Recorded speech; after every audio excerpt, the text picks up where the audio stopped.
Welcome back. Session 6 of Into the Unknown with GM Jeremy. Jeremy, take it away. Hello. I hope everybody had a good Thanksgiving and Christmas. Excuse me. Yeah, That's right. Thanksgiving was quite a while back. Yeah, I took one to the head recently, so my apologies. Yep. Christmas and hopefully your new year will be bright and shiny, and your dogs will not be whiny. Fireworks. I live out here in good old southern country, America. We like fireworks. America, we like fireworks for New Year's, so yeah, it's gonna be loud, noisy out here. They do it right. There you go. Let's see. Last we met our characters, they were preparing downtime actions and doing some training, and, collecting materials, poisons.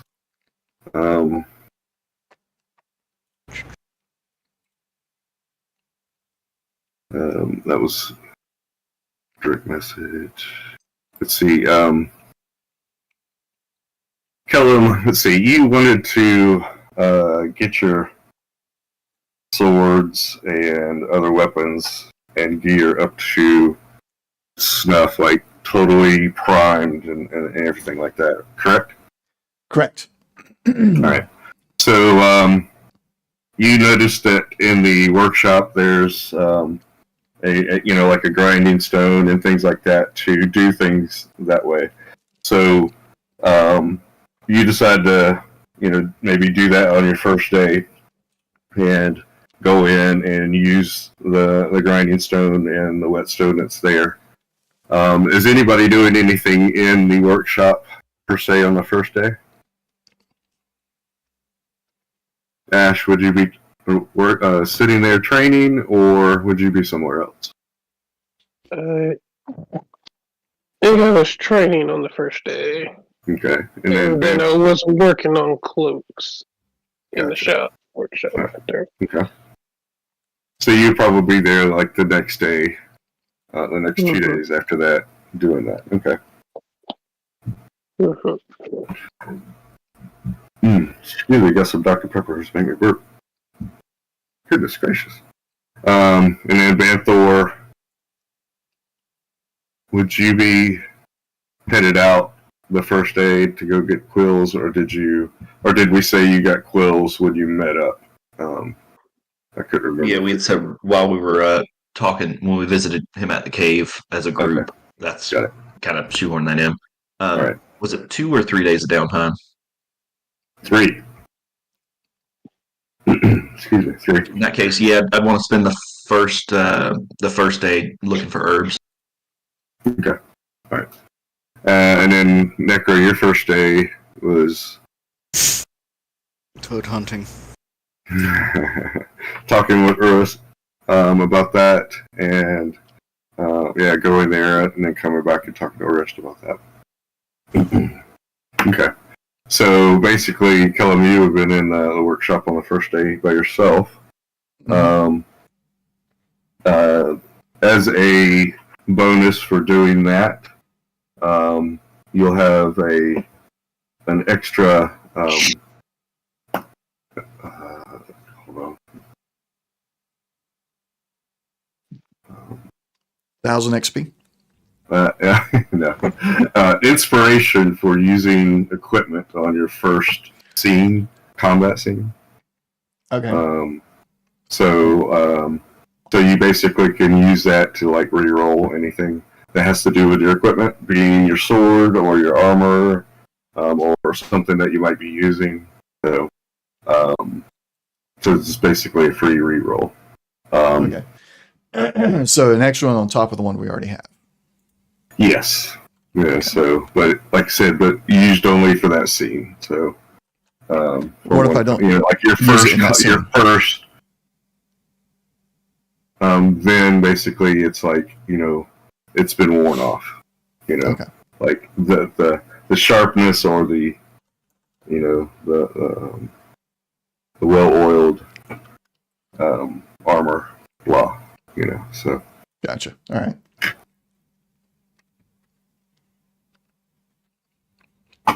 so it's a free D20 reroll for anything that has to do with that, defending or attacking kind of thing.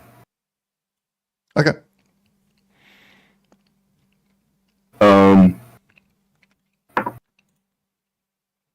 So then you wanted to get supplies and a backpack? Or you already had a... I was looking at, I actually already have a backpack. Yeah, okay. But you were looking for other supplies with like rations or... Well, I'd like to get a hold of a whetstone I can carry with me. Mm-hmm. Okay. And I suppose rations wouldn't be a bad idea. Okay.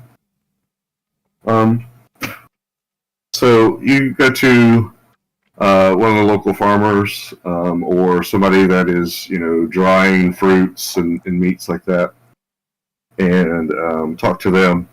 They actually ask you if you could work for them for a couple of days. They'd like to offer you, because they notice that you're using leather armor. They'd like to offer you a ring mill or some chain or a chain shirt for some services for the next 2 days.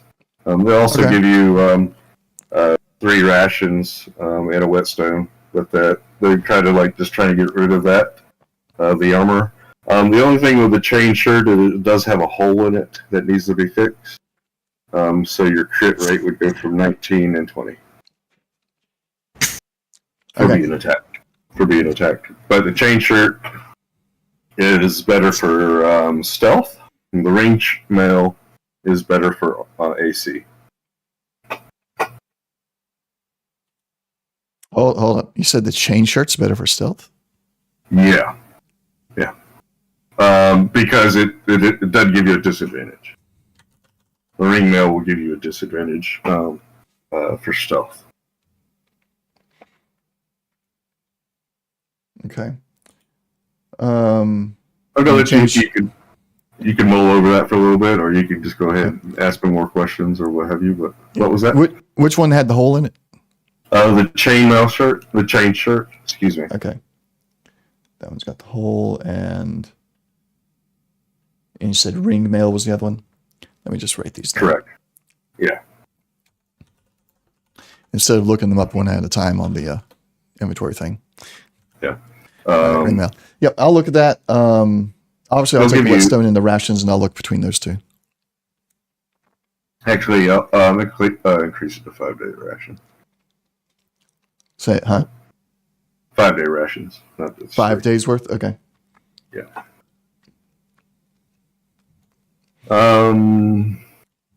So we'll go to, let's see if I can pronounce this, Ashura. Nice. Yep. So you want to make some cloaks. Are you proficient in any leather making or anything like that? Nope. Okay. So you go to talk to somebody, not Satar, Satyr, excuse me. A Satyr, his name is Sharpel. Yeah. And he's a leather worker and a clothesmith, seamstress. I don't know how you. Anyhow. Well, he makes clothes. He's not so much, dealing with making the cloth, but he'll cut and seam. So he's, well dressed. Has a leather tunic and a nice shirt. Not so much, wearing anything underneath that. And such, but just a nice shirt. It's kind of long, so it hides most of his bits.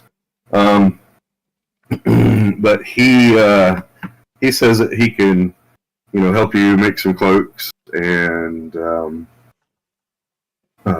show you how to do that, and maybe even teach you more in the near future. Did you have any material to work with, or?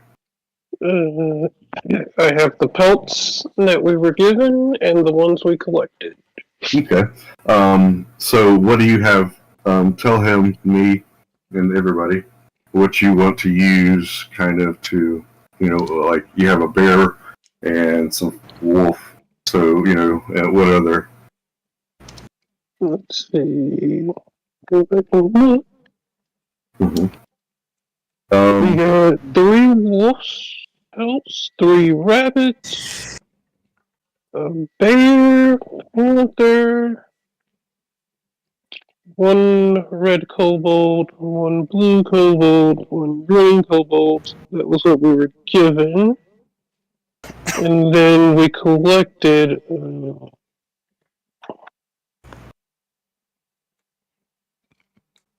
the 3 fire lizard claws. Right. The 1 fire lizard gland. And 6 more red kobolds. Pelts. So 7 of the pelts on the red. Okay. Yeah. Okay.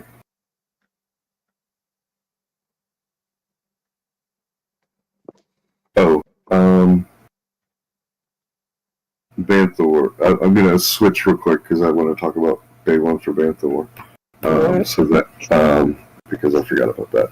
Banthor, you wanted to drop off the shield to the blacksmith. He says he asks you if there's anything special you want to do with it outside of fix it up.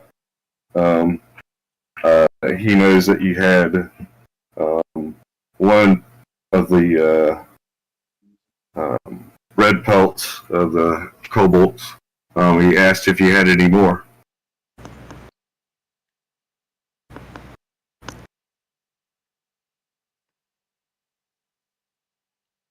I honestly don't remember. I'd have to check Well, with Josh. but Ashura just said that we had 7. Yeah. We have a total of 7. Yeah, I believe we have about 7. Do you have any ideas for the shield? If you bring me 6,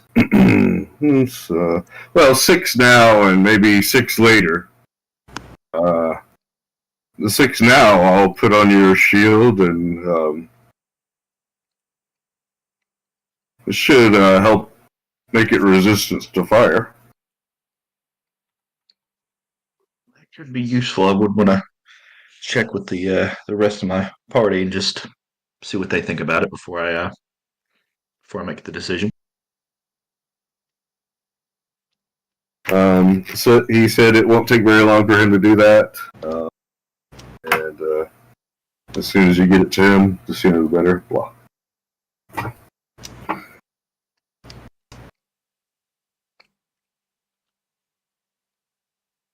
right, so I'll just for now just have the shield repaired, and then later on throughout the rest, I can give them the pelts if everybody else is cool with it.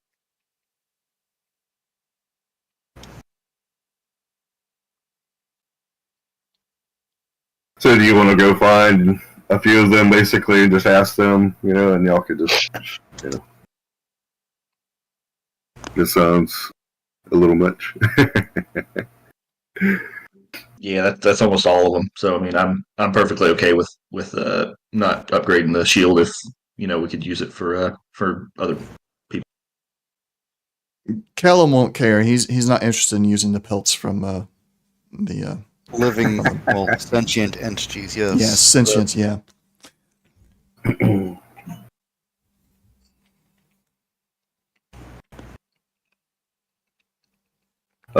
Does Ash or Mecca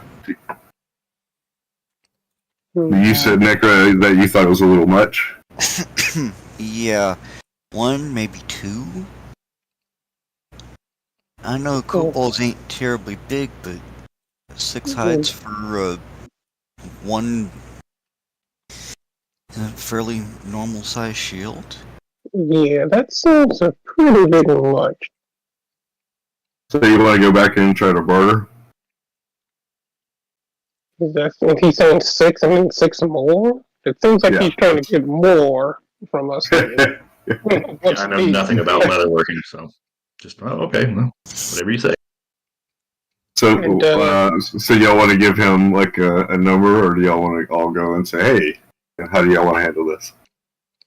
I mean, if he asks Ash, Ash would give 2 and say that should be enough to reinforce the shield. 6 is just overdoing it. He has to give more if he wants 6. All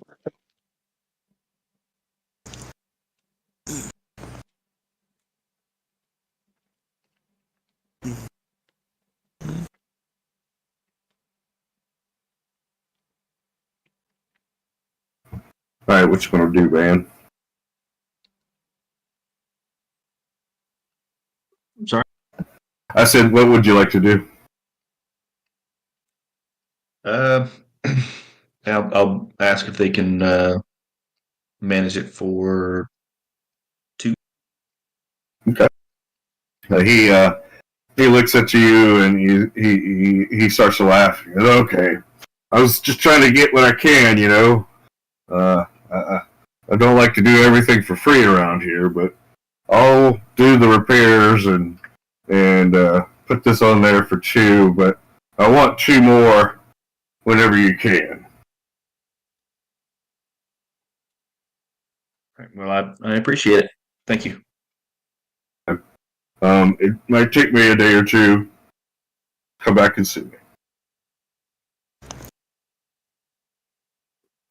So take 2 of the pelts off. So we have a total of 5. Right. And now, what do you kind of want to do? Let's see. We have the panther that could make a cloak. The bear definitely can make a cloak. Excuse me. The 3 wolves can make a cloak. Are you? Let's see. 1, 2, 3. Okay. Are you looking for something in particular, or you just want to try to utilize these, or? Well, we don't know how it's going to go out there. I do want to get them made into cloaks, and if we could get the red, if I can get the red ones like lined with the cloaks, do you think that could give some resistance or a benefit?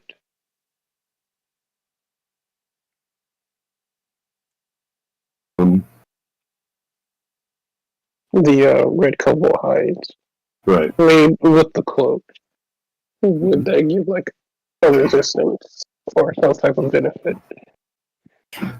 Probably. Yeah, we could do that. With them being on the inside, I don't know how long, they would last. You know what I'm saying? So, was somebody else going to say something? Just my thinking of getting the hides made into cloaks and we could get resistance from that would be better than having the shield of fire resistant. Mm-hmm. I got you. So with the shield, he's going to put it on the outside, so it's going to hit the skins first. So the skins are the thing that is the resistant itself. So that's, and he's not really doing a magical property or anything like that. He's just overlaying the shield with the skins. So with them being on the inside, it would help, but they wouldn't last as long because the cloak itself is getting hit first, and then the inside is what has the resistance. So yes, but it wouldn't. I would say that they would, have a damage rating basically. Like they would last that much damage resistance. Where the shield is going to be more like, okay, yeah, he's got fire damage resistance, and stuff like that because of the shield. And it's just hitting the kobolds. Alright. If all 5 of the kobold hides were made into one, would that work instead? Like one kobold cloak. Yeah. Yeah, now that would be badass. Yeah. So then it would be one cloak. Mm-hmm. But that would give the resistance, then I think that would work better. Okay. He says he'll work on it for you, but he wants to play some dice. He says, "Do you have any gold or anything you want to, or anything of value?" As he looks at you sideways. Gold. Do I have gold? Yeah, is that down your inventory? You've got 15 gold. You have 15 gold in your inventory. But you have a feeling that he's not really wanting to play for gold? What is he wanting to play for? Well, he is a satyr. Okay. They're trying to beat around the bush without being, obviously, rude about the situation. So. Yeah, I get it. And he's offering to work on this. What if? Work on it and help, to show you, and such. So basically, if you continue to do things like this with him or somebody else, you could learn, leatherworking and things like that. So, he's, he's wanting to spend some time with you as well, So he's, if you stay and help me, I could show you how and stuff like that. So, and he definitely has a cool idea. He wants to, make one of the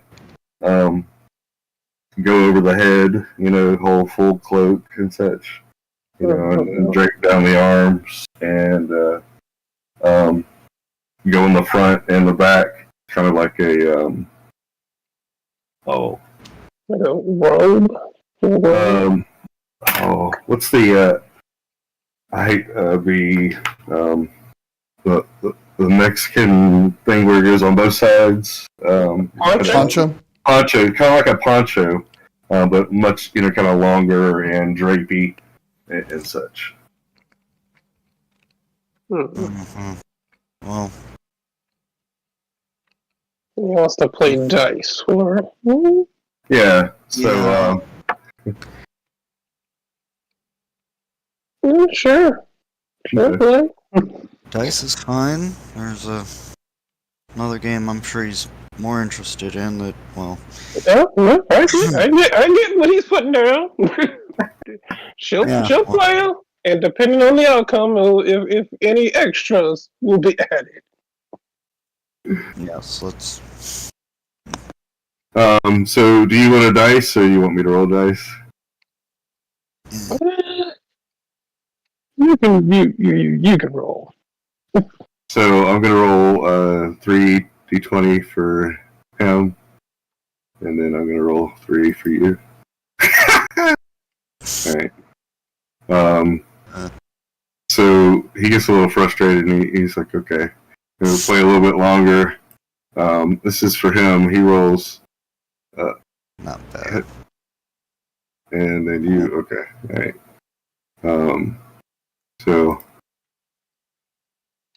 Okay. So after a while, he seems to have a good bit more than you have. And you're like, well, dice aren't my thing. Mm-hmm. More of a card player.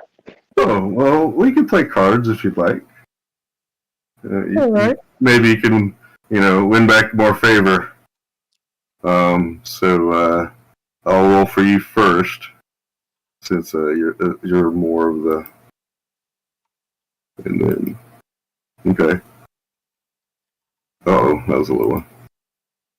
Oh, we still went up. Oh, that's another little one. Oh, which one out there? And he's like, okay, we'll there are 3 more hands, Oh, that's yours. Uh-oh. That's yours. Oh, trying to win some back. Don't forget, I get to add proficiency with the card because I'm proficient. Yeah, I did make it a little bit higher, so I was rolling 4 dice for you instead of just the 3. Okay. We'll do one more. 47. So basically, at the end of it, he did win a good bit of favor on the dice, but you kind of, at the early poker, were able to win most of that back. So he wants to show you how to make the cloak. We could line it with, the panther fur on the inside, so the red and black, or the wolves, and that would be like a red and gray, white, or so. The bear might be too much, Mm-hmm. So. Probably go with the wolves. The wolves and the red. Yeah. Okay. So there's, he makes it so he's going to make it so most of the silver is like on the edge, on the inside and stuff, so you can kind of see that the red and silver a little bit.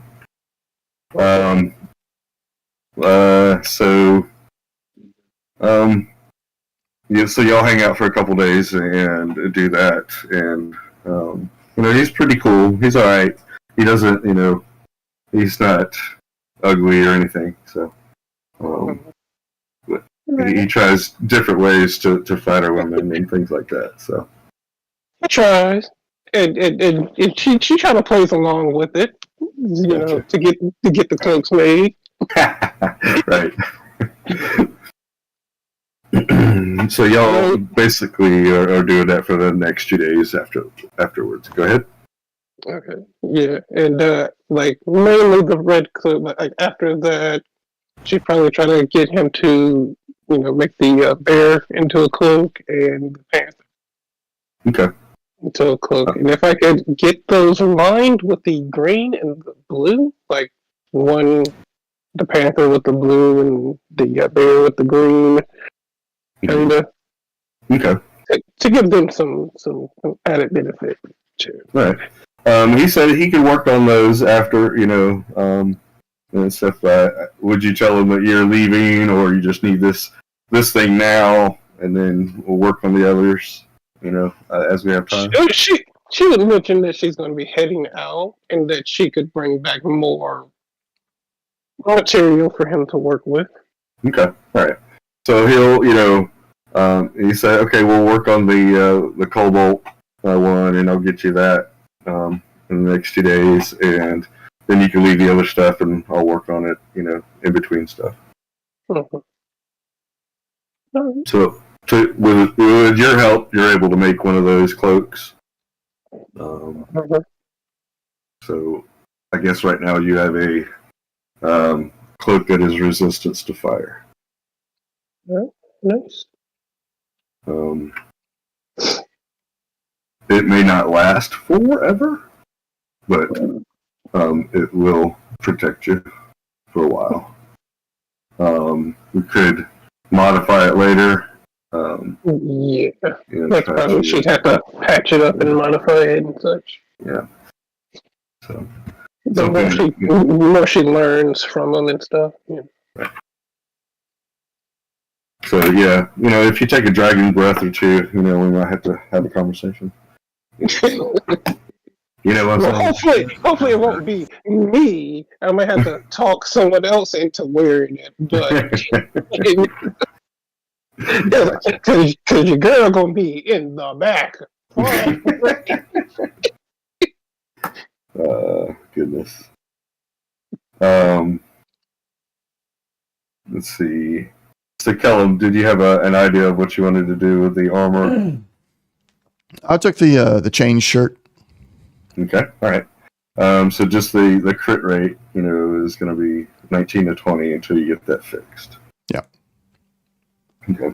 So they give that chain shirt to you, kind of at the end of the second day. It's been well kept, but hadn't been well, looked after. So you spend a little bit oiling it up and doing whatever you do with armor. Okay. If I remember correctly, Give it a spit shine. no. Get a bag, like big leather bag. Hmm. Fill it about quarter away with sand. Okay. Yeah. Okay. A little bit, That makes sense. Yeah. and then get that all soaking, like damp with oil. Then throw the armor in there. Close the bag. Shake it. Stick it on the back of your horse if you have one. And as you're riding down the road, it's basically sandblasting itself. Yeah, that sounds smart. That sounds like a long, complicated process. No, I mean, but it sounds. Yeah, I mean, makes sense. Well, I guess. yeah, but you don't want to go just down the road. Excuse me. Well, when you're going from battlefield to battlefield, and it's a couple 100 miles betwixt and between, you're not going to want to wear your armor all the time. Yeah, that does make good sense. Just put it in there and have the sand just do the job for you. So can I get a horse? Can you get a horse? Well, that is something that you can get. But is a little bit out of your price range, I believe. Well, how about the timber wolf we got? It's big enough, right? Oh, he's definitely big enough. Yeah, at least a single individual could ride the Timberwolf. Yeah.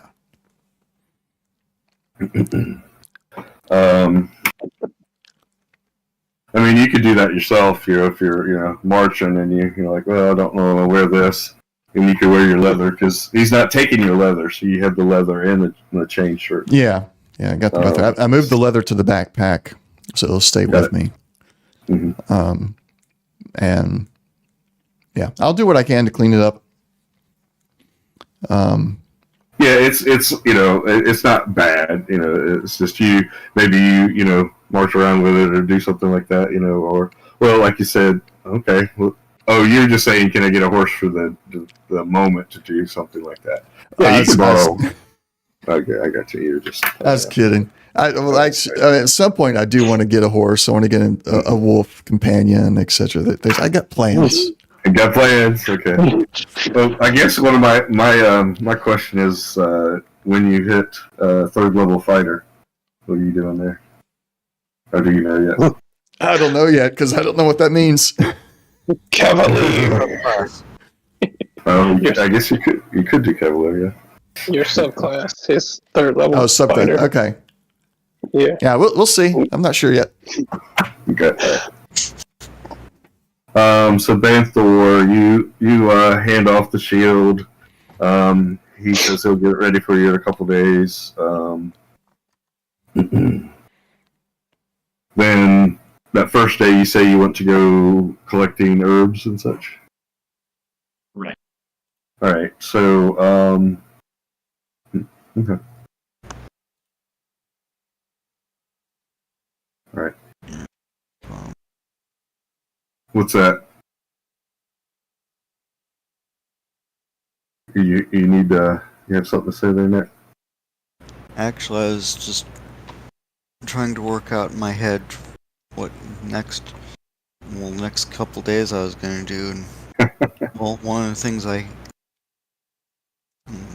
could try and do is just make more arrows. Okay. You were given a frost arrow. You could try to see if you could learn how to make more of them. Don't have the magical aptitudes thus far to do that. It doesn't mean you can't see. Like learning the formula, and then being able to put it together, type thing. Banthor, could you give me 3 survival with advantage? The plus, I got proficiencies 2. Yeah, so it's gonna be +2 to these rolls because of my Got it. shit.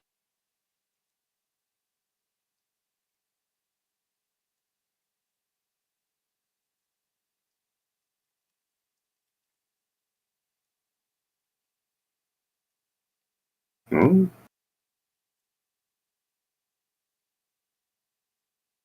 Okay. All right. Nice.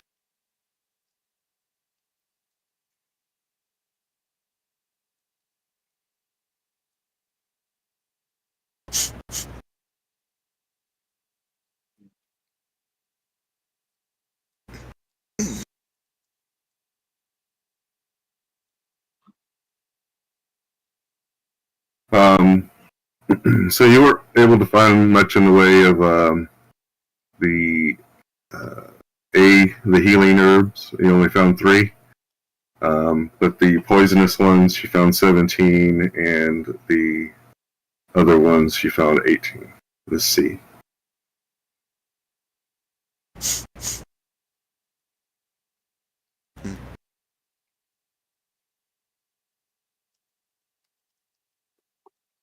So the other 2, the next 2 days, I just got to think about what potions I want to brew. Okay. So I guess you're going to be up in the workshop.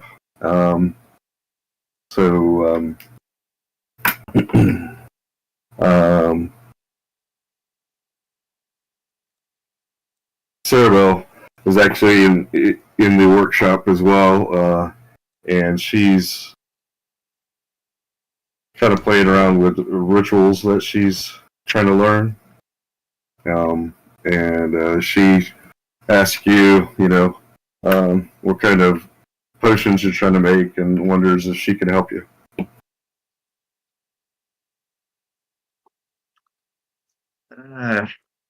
Thinking about making maybe a poison and then some healing potions. Yes. So you do notice that there's a poison gland sitting there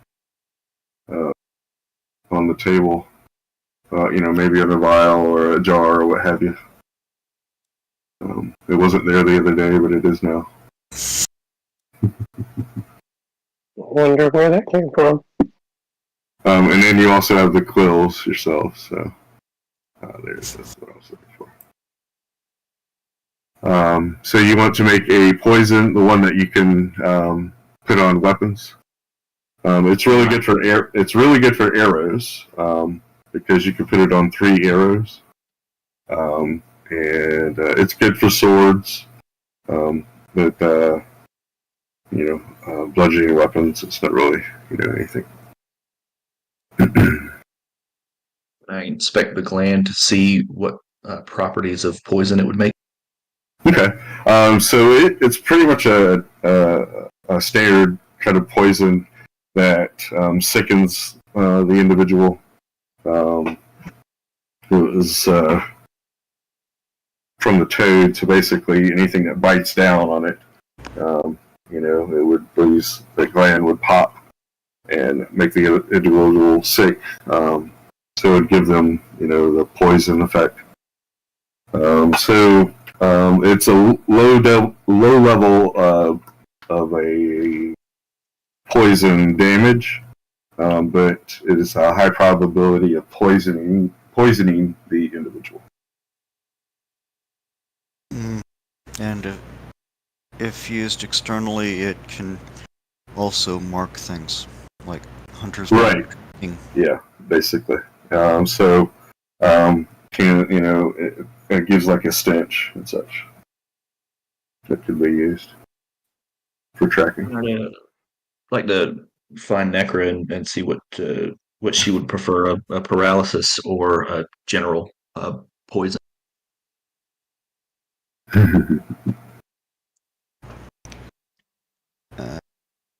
Well, so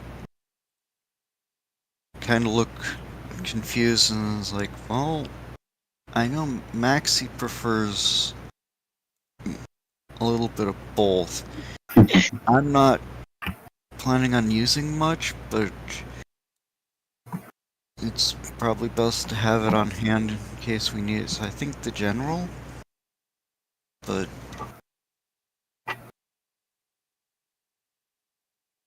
Yeah, I do think it would be useful, especially having, essentially a poison at range if you were to tip your arrows in them.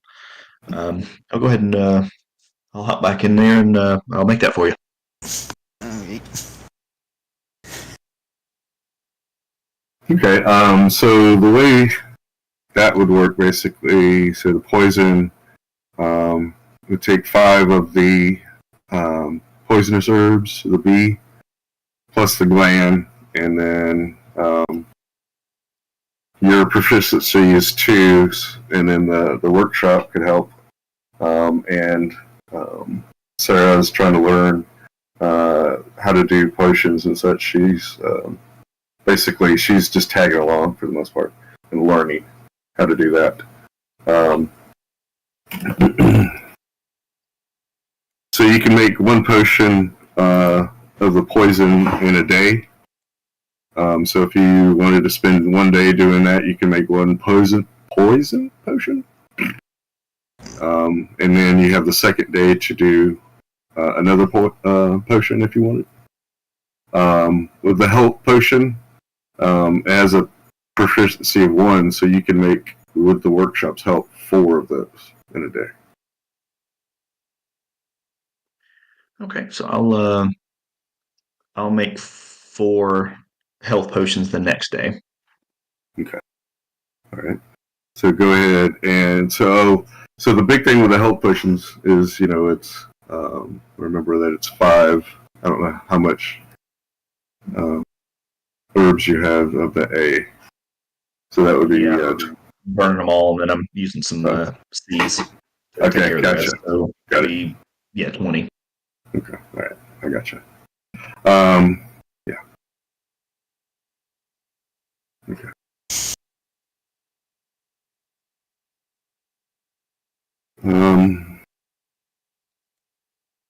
Why it's not doing that? There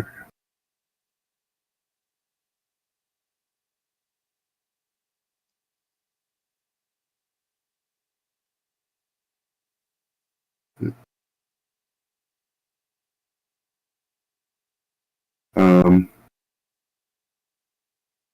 So Sarah Bell just does kind of random chatter about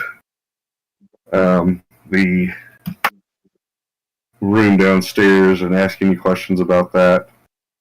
And you describe some of the things that y'all kind of figured. And at one point, she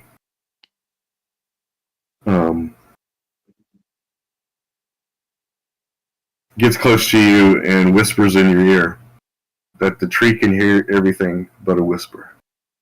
And then stands back up and just keeps, doing whatever she's doing and helping you do the potions. So, yeah, she whispers in your ear, he can hear anything but a whisper. Okay.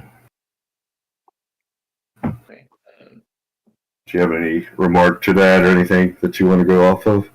You don't have to. I'm just giving No, you. I'm just keyed into this potion. All right.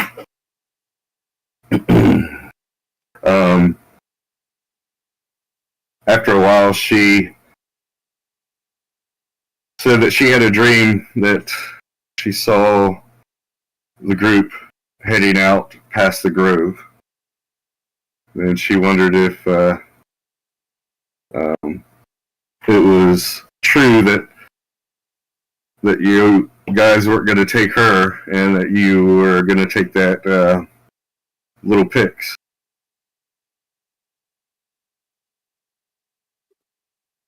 We've been thinking about it, and we would want to make sure somebody's here to protect the tree in our absence while we're out. Yeah, and you guys can leave, and it wouldn't be too much of a deal. But if I left, what are you going to do?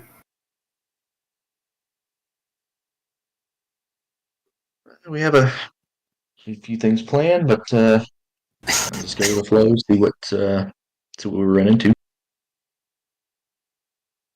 Okay. She didn't really press the matter anymore. But you could tell that she was a little miffed that she wasn't at least asked, kind of thing, and that the Pixie Max is going with y'all, and that she isn't. So, like, you asked her, but you didn't ask me, kind of thing. So. Nope. She understands, but she's still, Yeah. Yeah, that's what I'm trying to say. Is you kind of gather that, after a little while, of like, oh, you weren't paying attention at first, and you're like, oh, wait a second, she's miffed because we didn't ask her, So, I do want to, with that being said, I do want to say that we're in the next chapter. I forgot to say earlier that the name of this chapter is called Cherry Bomb. Cherry bomb? Cherry bomb. Cherry bomb. Cherry bomb. Really? So, Okay. Really. Avoid the cherry trees, guys. So, that's the name of this chapter, and take it as you will. So, Prunus Avium. Got it. Y'all know that song, don't you? I only know the whole cha-cha-cha part. I've never heard the whole song. Oh, And yeah. don't link it. I don't care to hear it. That's all right. I wasn't gonna go there. Oh, you were? Oh, damn. It's like the one time. Oh, okay. All right. So that's Kellum, Ash, Banthor, Nekka. Alright, so after slipping that in,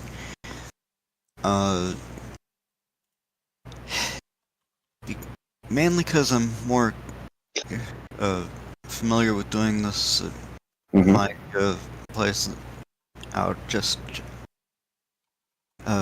basically spend what time I'm not training and continuing my rogue stuff, making arrows. Okay.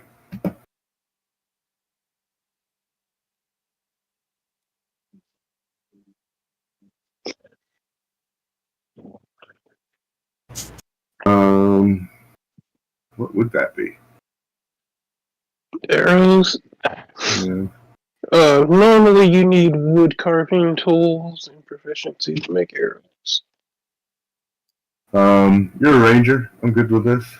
Yeah. I'm like, I guess there might be a Fletcher skill or tool set. Blah. Who cares? Be a D20, and then we'll put a proficiency, add 2 to that. Per day, I guess. Excuse me. So total of 15. Okay.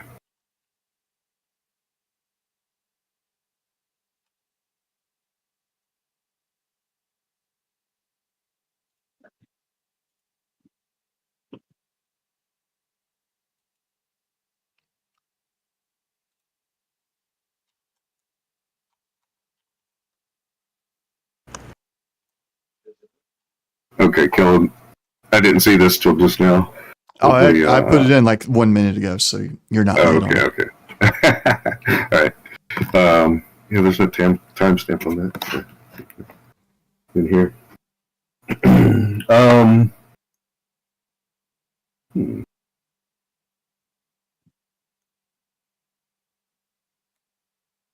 Roll survival. Kelly? Survival. All right.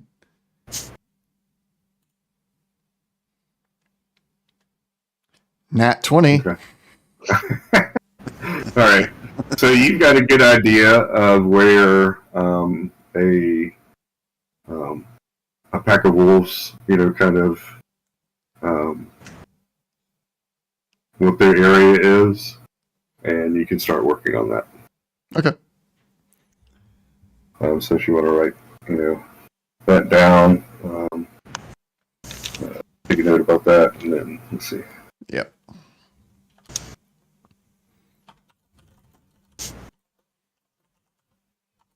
Okay. That basically takes care of everybody there.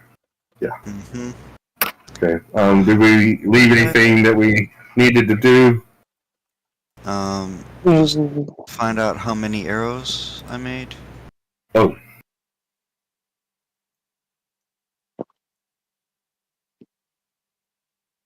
Do you need me to roll a number? Or... Did you roll survival? I'm sorry. You said. You had me roll a d20 and add proficiency. Okay. So you got a. I had gotten a 15. Okay, I got it. All right.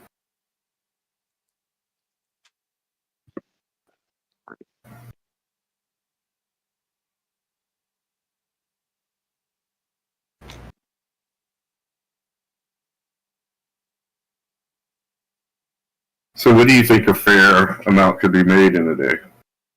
I don't even know. I mean, I could just say, a D6 or a D10 or, I think d4, d6 might be the better range. Okay. All right, 8. Okay.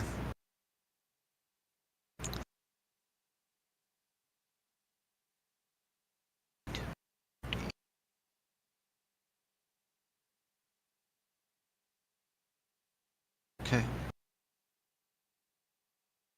Should stop having to need to get more quickly. I want to talk a little bit game mechanics real quick before we head off. So long rest and all that, right?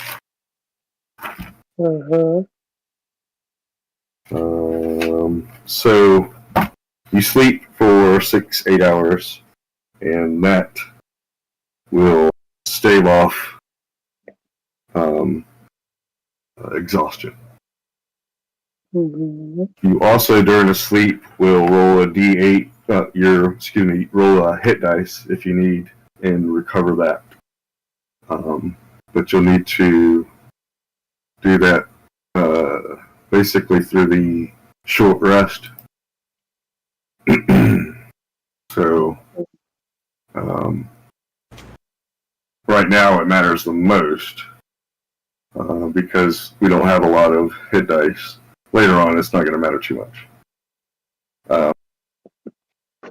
But anytime you want to use a hit dice, we'll put it down on the short rest, and then those can be recovered with a long rest.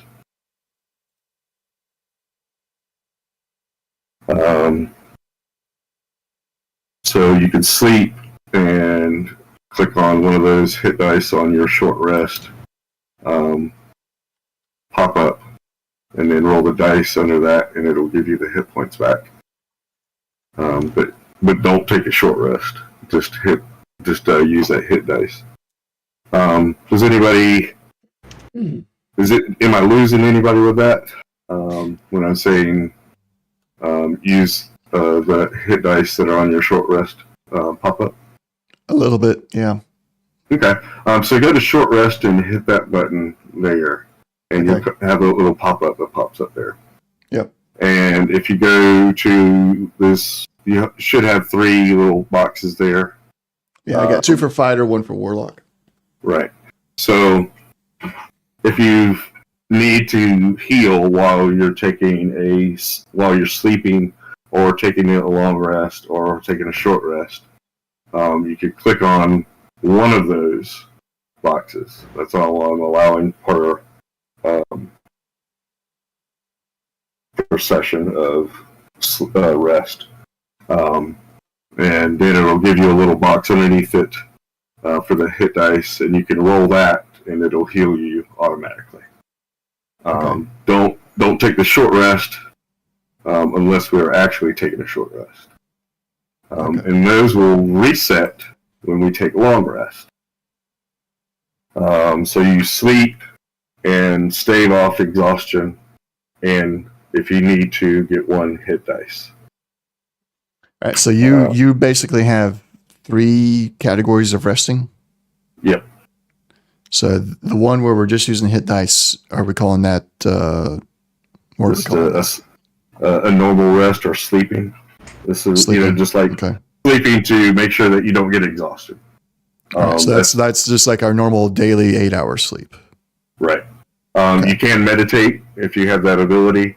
To cut that down and such. And then if we're out in the wild, we're like, okay, I'm going to meditate for 4, and then here's the next step. The long rest is 8 hours. And during the long rest, everything but the full recovery of hit points is done during the long rest. Long rest? Yeah. Do you mean short rest? No, and the way I want to do a long rest for recovering spells and doing recovering long rest things, it would be an 8-hour thing. So if you sleep, that makes sure you don't have exhaustion, and heals you a little bit. If you need a long rest to recover your spells and things like that, then you take an 8-hour time to concentrate on those things. You can do the 4-hour meditation if you need to cut that down to 4. And that would give you back all your long rest stuff except for just giving you 1 hit point, 1 hit dice of recovery. And then you do a short rest, basically as normal. It's just a 2-hour short rest with 1 hit point, 1 hit dice of recovery. Is this too much? I think we're gonna have to play and see Gotcha. how that works out, because I'm not able to write it down in any cohesive manner right now. It's too confusing for the moment. Is it? Okay. I get it. I get what you're saying. And it could be that I'm just not a big D&D player. I've not played a lot of D&D, so maybe that's part of it for me. But I'll learn better as we play it and do it. Yeah, this will be a work in progress to see if it needs to be adjusted, but I understand for the most part.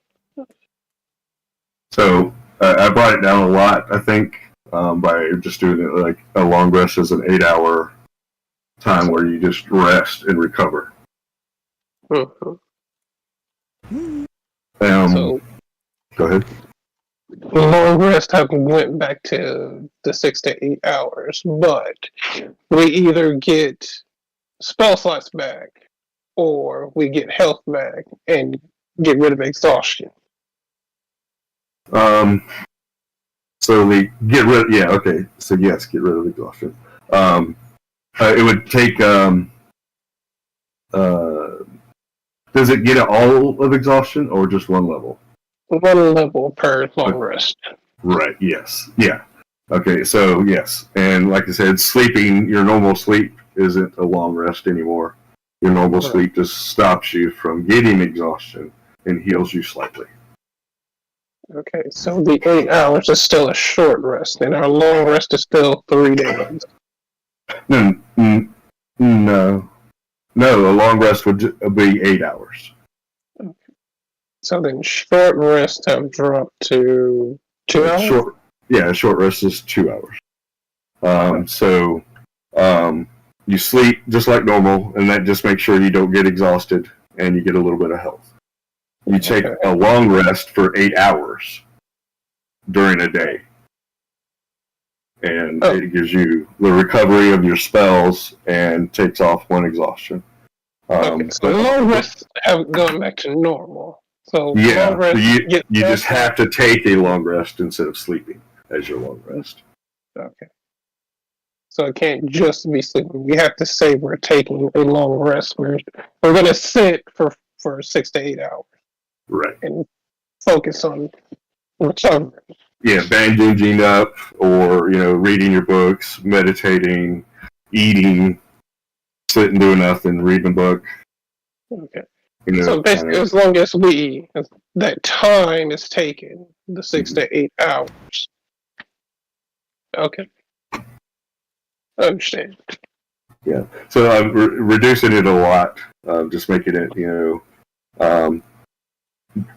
while you're in the village and doing things like that, it's not that much. Out in the open, it might be it's going to slow you down from marching or put you in, perilous positions. That's all. It take up some of your day, but it can be mitigated by meditating and making it 4 hours. Still doesn't work for you, Ash. You still have to take a 6-8 and such.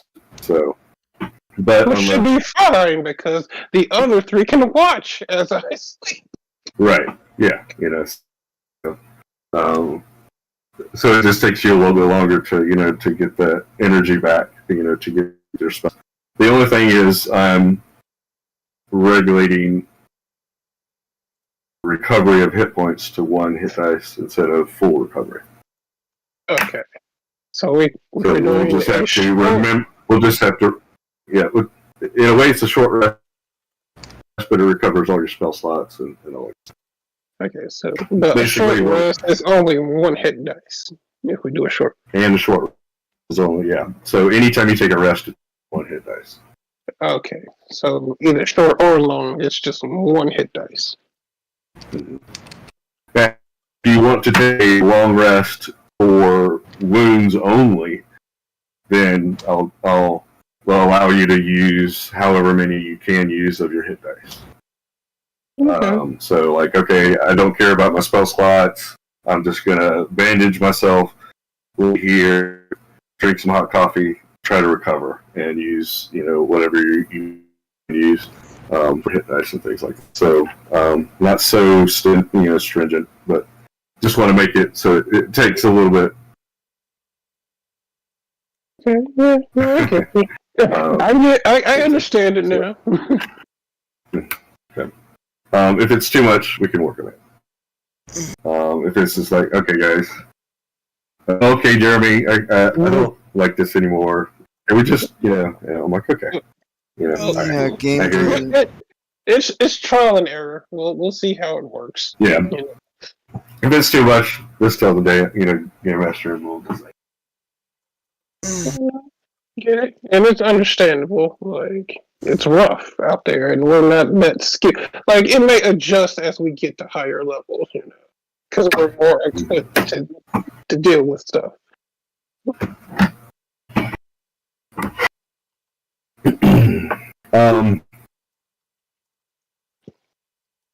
So I guess the group meets back early the 4th morning of the night of the 4th night.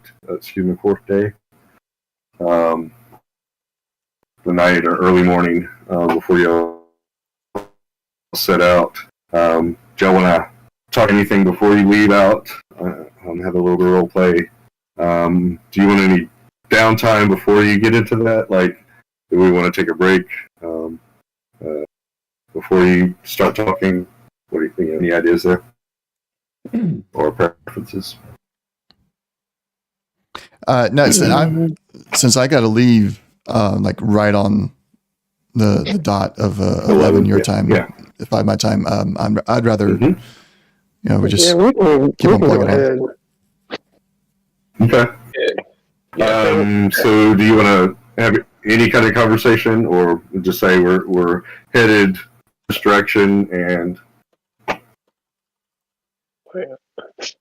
where are we heading again? Like if we meet up in the tree, I guess that's the our meeting spot. Mm. Ash would ask. So where are we going exactly? If I remember correctly, it was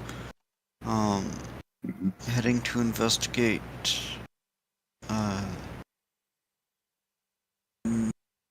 northeast, was it?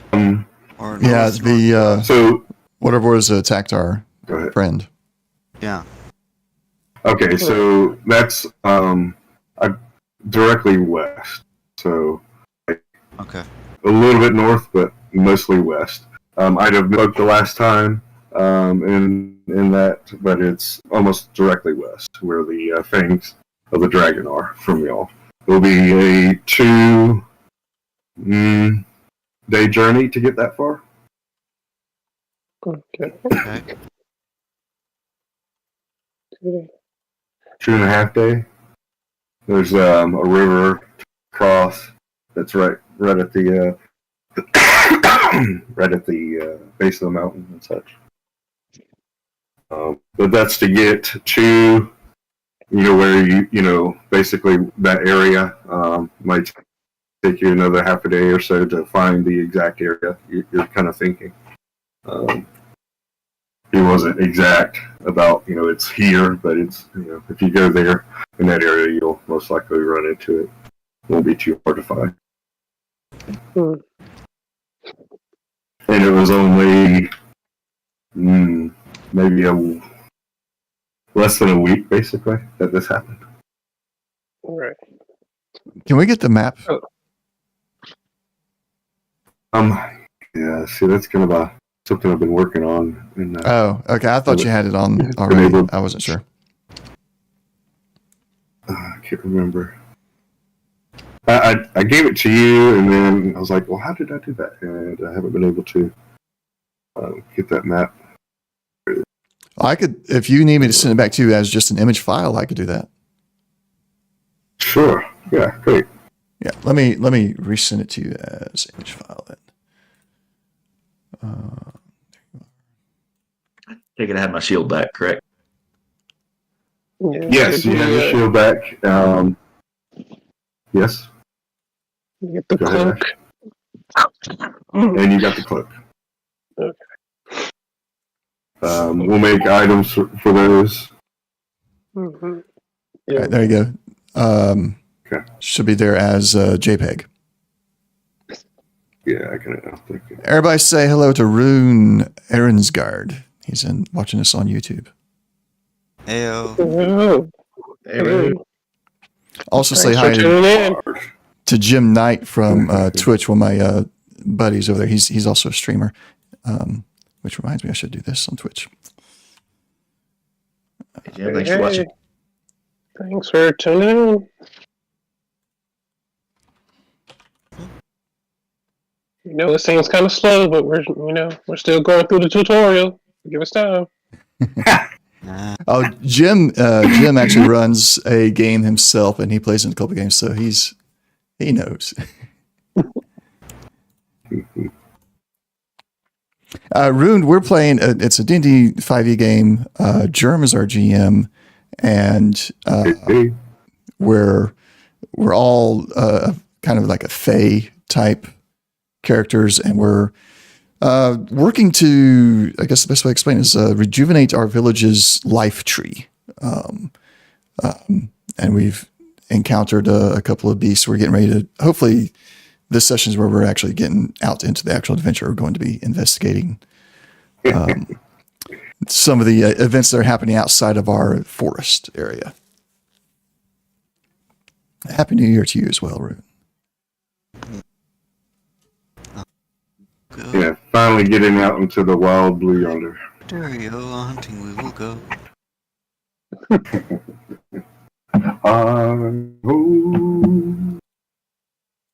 Before we head out, I do want to pass some potions around. All right, go for it. So each of y'all get one potion of healing, and Necker gets the basic poison.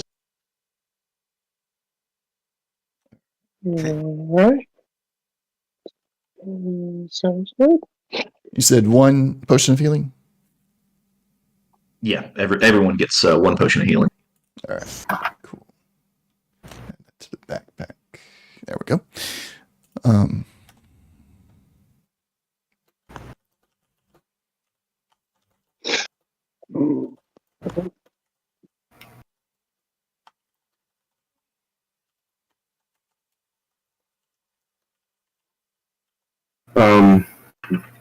Spending a little bit of time trying to get that together, so I'm working with the 2 different computers here. My apologies.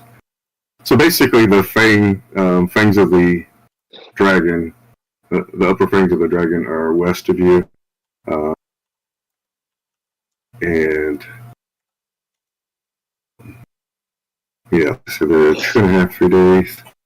I'll work on this map in a second. Is there anything in pull the particular? map up on stream if that's okay with you. That'd be great. And so I think the map that you have, I might need to send a newer one to you once I get, this. But there's a clump of trees in that mouth of mountains there that is near the ocean. They're bigger. Let's see, the grid is 18 east by, let's see, I think 28 north. So, I don't know if you can scroll down on that area. So Where at? darker green So mountains, but not at the coast. correct, like kind of close to the coast, but it's 18 east by like 28. I've cleaned it up in the newer map. I should show that to you. I'll send it to you. But where I cleaned it up, it's more of a circle of trees instead of just a clump of trees. So Okay. there's a taller set of trees there, and directly to the west are some taller mountains right there, where the right where the river is going, and that's going to be a 2.5 day journey from your location to there.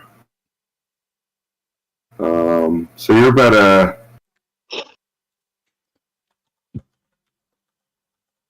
2 day journey to the coast, depending on what place, where exactly you go on the coast.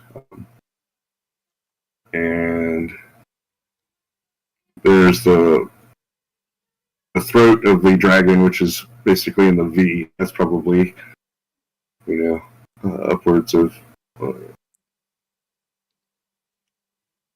about 6 days of journey to get to that far.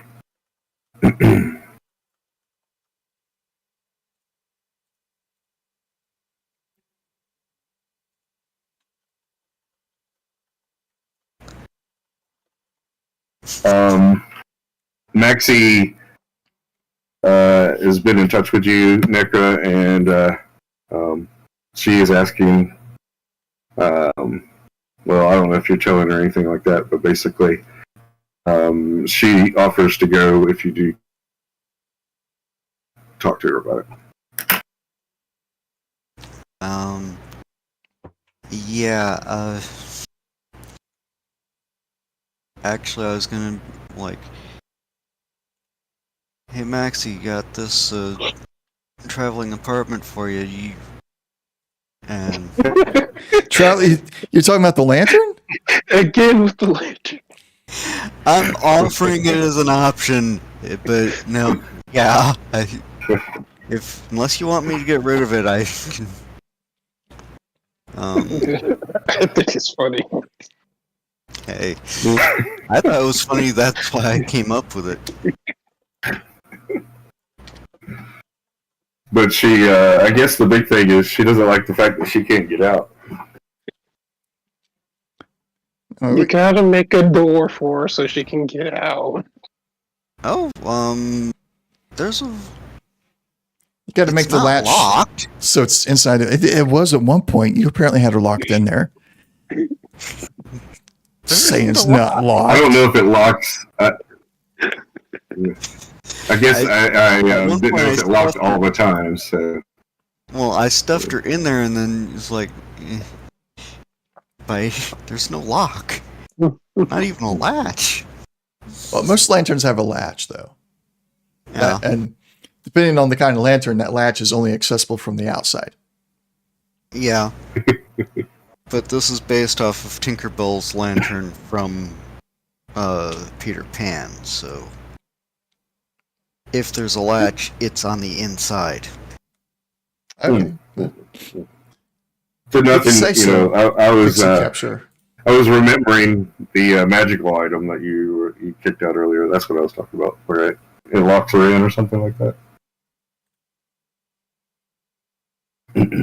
Or am I misremembering? Large lantern, extra dimensional space that can hold Pixie Fairy comfortably. That's all it says. There's nothing about a lock, Oh, okay. nothing about. Okay. You got it. I got it. Okay. Sounds like a genie vessel. I'm getting there. I'm getting it. Broadly speaking, but not. Let's see. The name of the world. I want to make sure yeah. Make sure you get it right. Yes. So I'm going to give you the spelling of it first, and Okay. then we can try to figure out. It's Oucia. Osea. Osea. Yeah. There. Oshia, basically. Oshia. But yeah. Oh, that's right. C does kind of make the shush sound when it's in the Yeah. ocean, doesn't it? Yeah. Oshia. All right. Well, there it is. That's the world name. So are we headed out?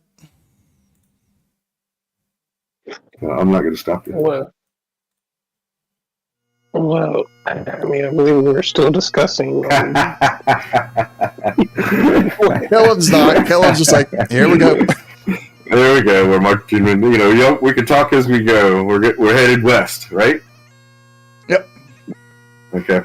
Do you, I guess you wait a little while before you really start playing the bagpipes, because I don't know if you want to wake up everybody, but I thought you were trying to be a little bit, stealth with it.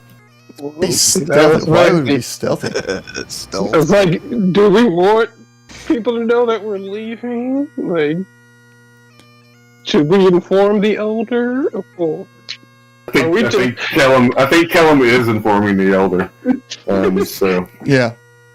yeah. we're Okay. just peacing out. I mean, it's Peace okay out. either way. Yeah. Just like, And 3 steps out, and to the trees we go. Like, And we're doing a dwelling. right? Just leaves a note for Cerebella in the tree. Like watch over everything. Right. We'll be back. Yeah. When we be back.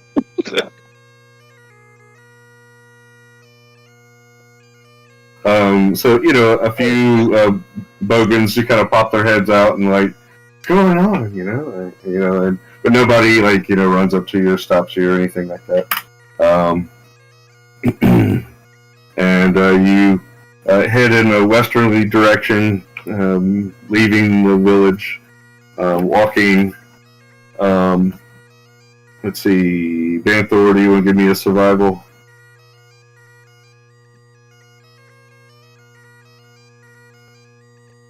And you can see the hills in the distance. Is that a crit? yeah. That's a nat 20. Yeah. Right.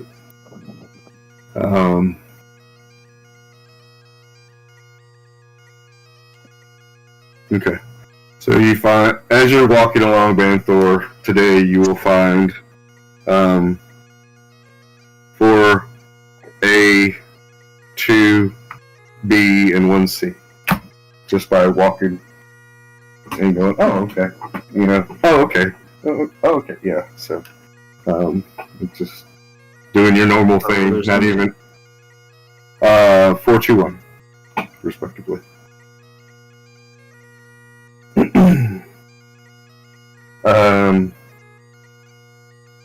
Okay. You get outside of the grove, and the wardens, you can feel like your tattoo kind of stop being, not there, but like, oh, wow, I kind of feel like I feel the absence of it, kind of thing. There you go. Like before, So it's not that you don't have any powers or anything. You just feel like it's not going, like a marker or a beacon anymore. So would you say that we could assume that's like our connection with the tree is getting strained because we're getting further from it? Yeah. You can almost, if you want to roll arcane, both the wardens, y'all can roll arcane. Got a 17. Okay. And a 4. All right. So Kellum, you feel it more deeply because you really haven't had a connection with the tree, like Banthor had. So you kind of like the presence of it and then the loss of it. You're like, whoa, wait a second. Okay, I really recognize it as you just walk past his domain. Okay. And it's as if he can no longer see or hear you anymore. Gotcha. But you still have your powers and such like that. So.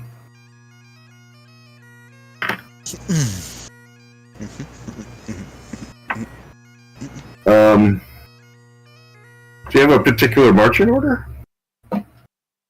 I'll take the lead. Okay. Yeah, me and my bagpipes. I'll be in the lead. We'll kind of like clear the way of anything that's unsettled by bagpipes. Will be out of our way. Well,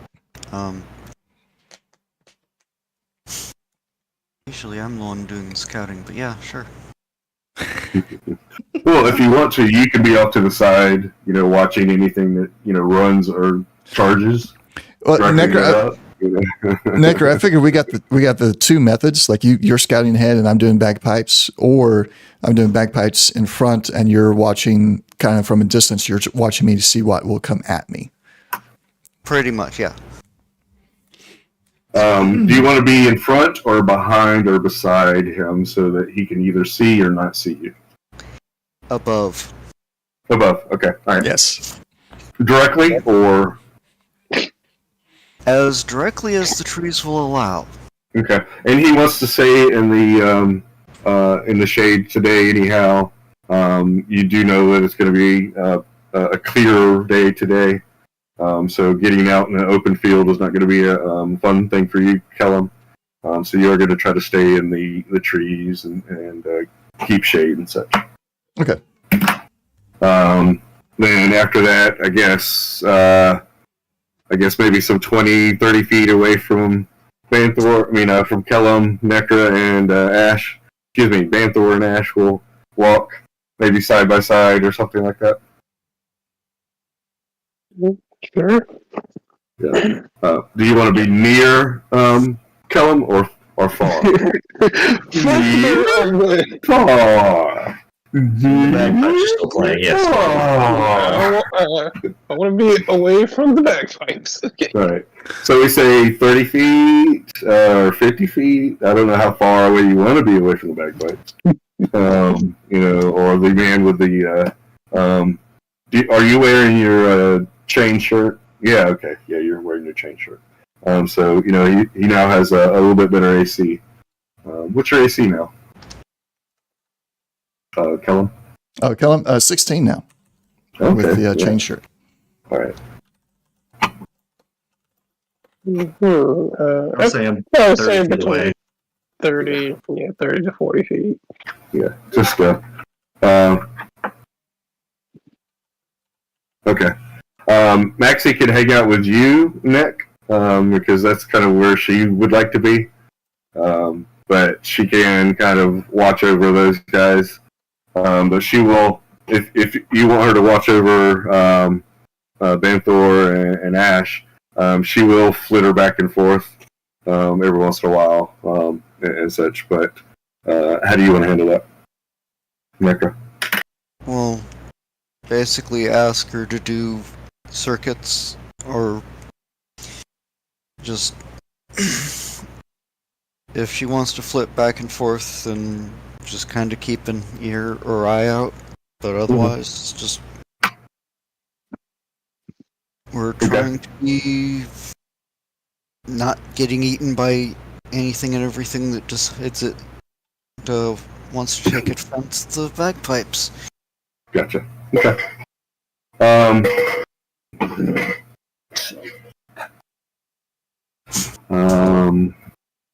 Give me a second. I'll look at something.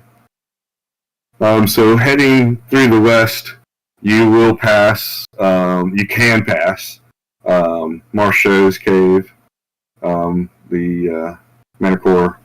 The Panthers hunting is in the northwest, as well as one of the known stag fields is in the northwest as well.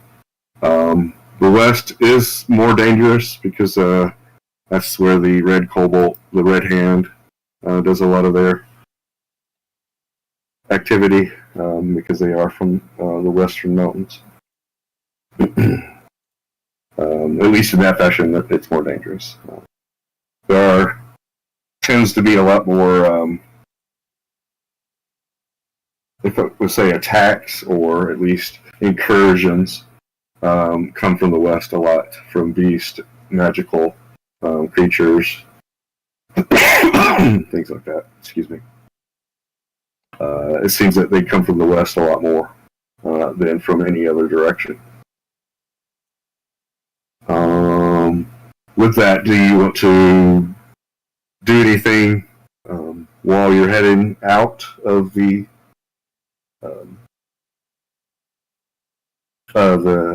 domain or the grove of the tree? Nothing particularly special, no. Just the usual, kind of stealthy-ish. There could be a fight at the moment kind of stuff.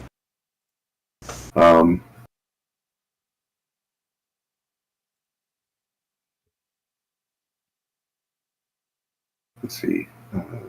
Kellum, give me a perception roll. Right. Will this be normal or disadvantaged right now? Normal. All right. Because you're trying to keep in the shade and stuff like that. 19. All right. And you're going to notice this, Necra. You, at first, Necra, you didn't notice it until you got right on it. But you're going across a road. It's clearly a road because the trees aren't growing here. There's no brush growing here. There's tall grass. And you can see areas where there are slabs of stone for cart to roll on. So it's like 2 foot-and-a-half slab area that's paved, basically. So not the whole area, but just enough for a cart for a two-wheel cart to roll on. No bushes have grown here, no trees have grown here, but grass and flowers are growing here. It seems a little odd to you, Necra. After time, anything could grow in an area, but only no trees and brush, shrubs, or anything like that could impede travel is growing in this area. Just tall grass and flowers. So It heads kind of in a westernly snaking kind of way, and it also heads in a north eastern kind of way, not directly north, more east, northeast. Okay. But so it's kind of looks like tall grass with two strips of stone. Correct. All right. Kind of look up. Is there a Well, break in the you- trees, or is it like the trees have overgrown it to the point where it's still shaded? yes. So there is enough, shade over this. The trees are able to grow over it, but no trees are able to grow in this. You don't actually see the stone. It's more like after noticing it, Kellum, you noticed it because you stepped on the stones. You're like, you come out into the open a little bit, and you're like, what? What's this stone? Like it's totally different from stepping in the woods. And you stepped on it, and Necker, you just kind of like, wait a second, there's a road here, because it's obvious that the trees are not growing in this area, and you can see it snaking to the west, and then snaking to the east, northeast. Okay.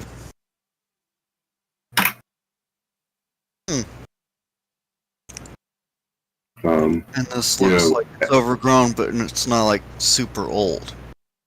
It is super old. You could tell it's super old, Okay. but it's not acting like it's super old though, because the way the trees have grown over it, and the way the grass has grown over and dirt has gone over the stone. You don't see the stone until Kellum kind of walked on it, and he was like, wait a second, there's a stone here. He kicks it away and notices the stone slab. Okay. So a lot of overgrowth and dirt has got on these things. They haven't been used in forever. All right, so I already know the bagpipes have ended about. Kellum will kind of abruptly end whatever course he's on Mm-hmm. with the bagpipes here and begin to pack them away. Maxie will flirt over there real quick. Flits over there real quick. And, look around. She's got a blue gun in her mouth, and look about left and right. Like, what? Like she's just ready to shoot something with a blow dart. And she's got this look in her eye, like, yeah, give it to me, like, bring it. Kellum will mostly ignore her, swatting at her if she gets near his eyes or anything like that. Yeah, but she's not mostly too close. She's ignore her. Okay. I want to kind of investigate the road here a little bit. I know you said like stone, but is there any way I can like glean more information about what would it have taken to create this particular kind of stone? Is this something that our village might have been able to make at some point in time, or our ancestors did, or is this unknown you can, tech? Roll investigation. Say it again. Investigation. Okay. Oh gosh, that looked like an 18 on D&D and Beyond, but it's a 4. Oh yeah, you see some writing on it. What languages do you know? Common, Draconic, and Elvish. Okay, it's none of those. But you do see some writing around the edge of the stone. I'll wave Banthor and Ashra up. Okay, all right. And Maxie kind of sees what you're doing, and she's like, "Oh, okay, wow. Oh, wonder why I haven't noticed this place before." Okay, yeah, and she's like, just kind of keeping watch as well. And actually kind of flip out of the tree and aim to the other side of the road. Okay, So I'm not like landing on anybody. got it. And yeah.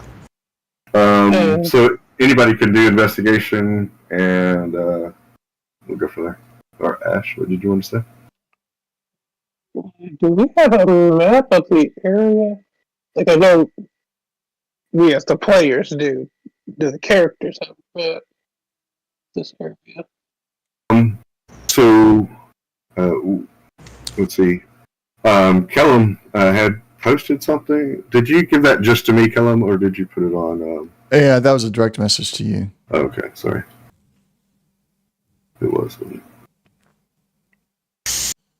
Is this something, a detail that we'll be able to see on that map, though? No. What are you trying to ask, I guess, Ash? Well, if we had a map of the area, or most of what would it look like on the map where this road is? Because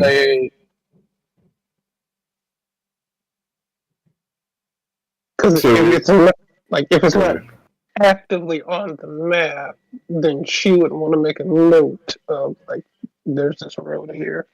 Gotcha. Okay, I get you. Yeah. So yeah, there's no knowledge of this road really being here. A lot of people don't really head out past the grove anyhow. Right.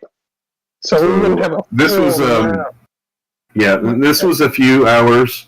Sorry, I guess I didn't explain that. This would have been a couple hours after leaving the Grove area and making it, basically. So we're well outside the hunting grounds? Yes, you're outside of the hunting grounds, outside, and yeah, this is not going through the Grove area. So this is uncharted area. Yeah, this is uncharted area. You're out 3 hours out, basically, and you run across this road. So it's early. It's still kind of early morning, and then you run across this road. It's snaking to the west and to the northeast. Great. And I got a 15 on that investigation check. Mm-hmm. What languages do you know? You got all the languages. Or no, you don't. Oh, you No, don't. I don't. Somebody who has all the languages? Is that Banthor? Yeah, Common, Demonic, Druid, Elvish, Sylvan. Okay. And Necro, what do you I have? rolled a 14 on Investigate. I casted Guidance on myself. Okay. Okay, so two with the Sylvans, and then I got Okay. Primordial and Deep Speech. Okay. And All right. don't expect Thieves' Cant is going to do squat. You don't know. Y'all all look at it. Don't know exactly what the words are saying, but you can recognize it as Dwarven. Yeah, figured. Is there a way that we could copy this? They do us A run? Yeah, sure. Yeah, sure. You probably have paper on you and stuff like that. You look at it and you're like, okay, if I rub this area and this area and here to here, I think I can get a full, so it'll probably take 3 pieces of paper. I don't know how much you have, but Yeah, I got a couple of sheets. Sheets of parchment. So. okay. Yeah, parchment is usually a bit longer, so let's say if you have the 2 pieces of parchment, you'd be able to do that. All right. It takes you about 15 minutes or so while you're doing this rub, and like I said, y'all notice that it is Dwarven. Okay. While he's doing that, I'd like You to investigate a couple other ones, and they all look the same. Go ahead. While he's doing that, or she rather is doing that, I'd like to look for any signs of recent activity or recent travel on this road. Okay. Anybody want to help with that? Certainly. Okay. Roll with advantage. Survival.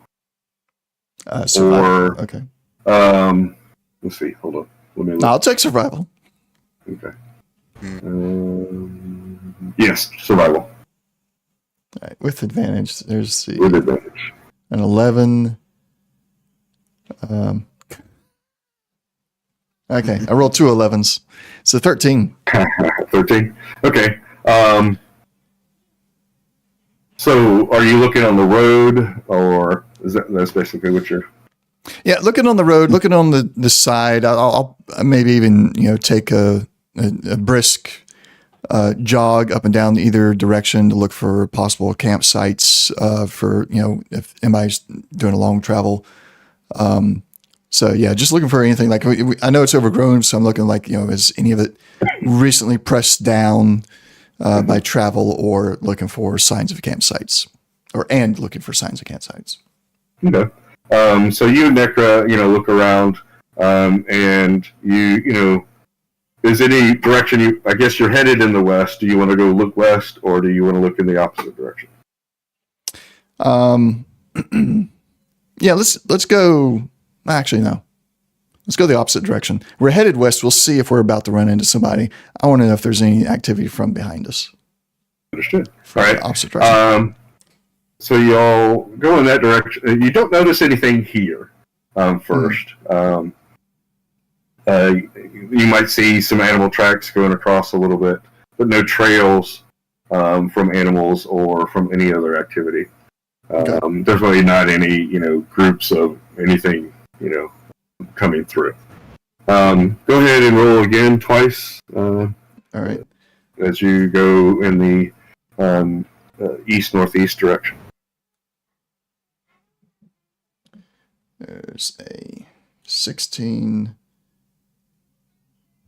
Well, 18. It probably says yes. I can't roll anything but the same thing. Well, at least it's not 4, right? Yeah. See, so you go in that direction, you basically notice the same thing. You might notice an animal trail for some deer, but nothing, major. Okay.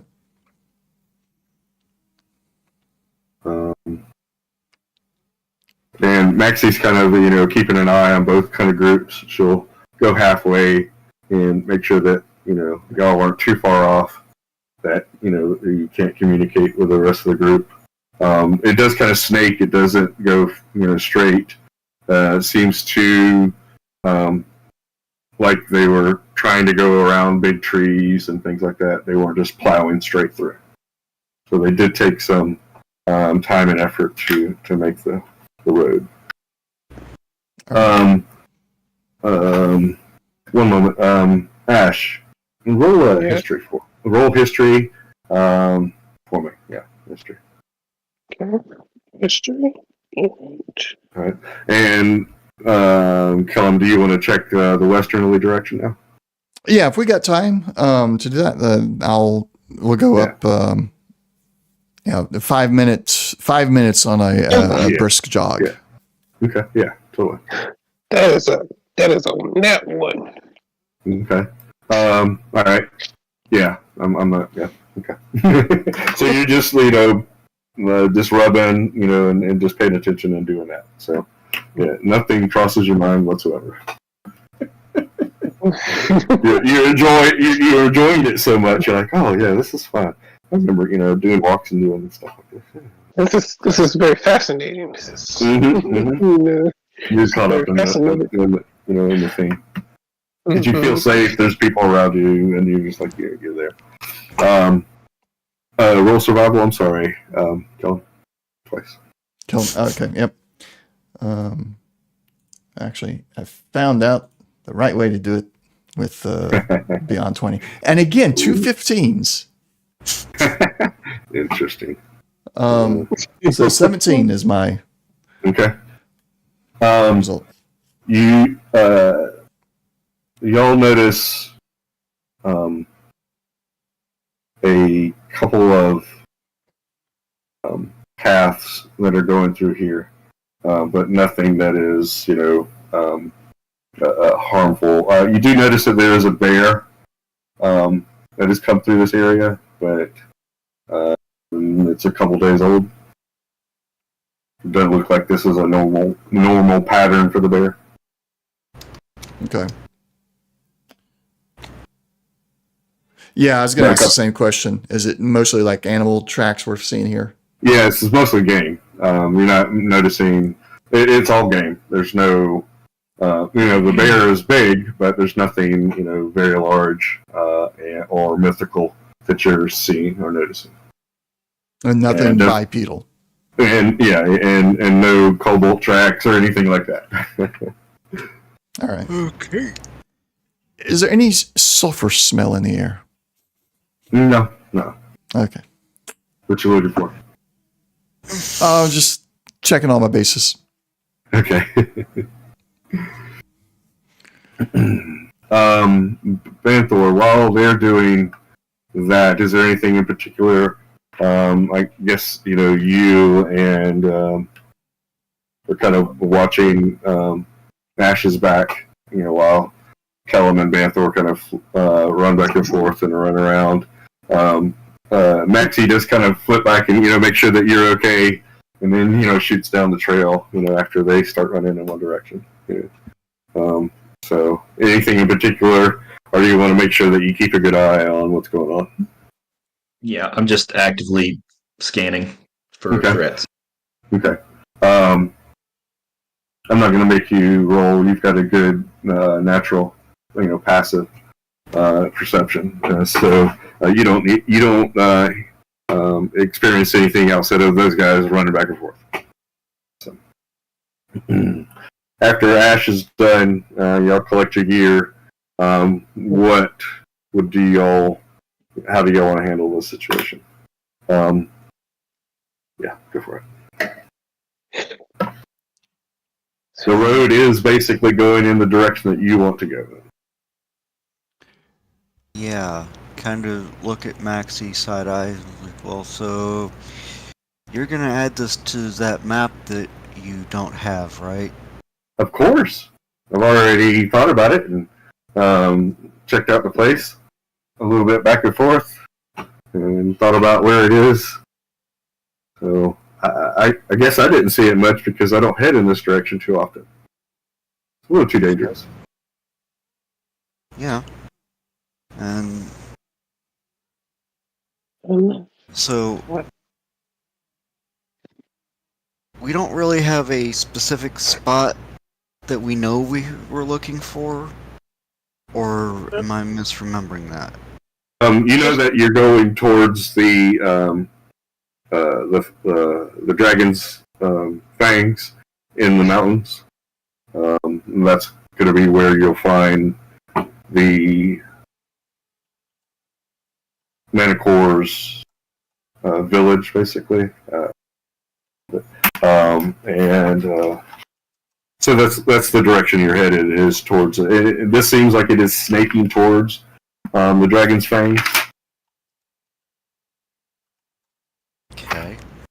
So, kind of look at the others and like, so do you want to somewhat easier on the path here or cross country? Based on the fact that the path railing seems to be, or it does not seem to be in use by anybody that made it. Animals are crossing it here and there. I don't see any reason not to use it. yeah. A road has to lead to somewhere, right? hmm Might as well see where it goes. And it's going in the general direction. So why not follow it? Alright. Well,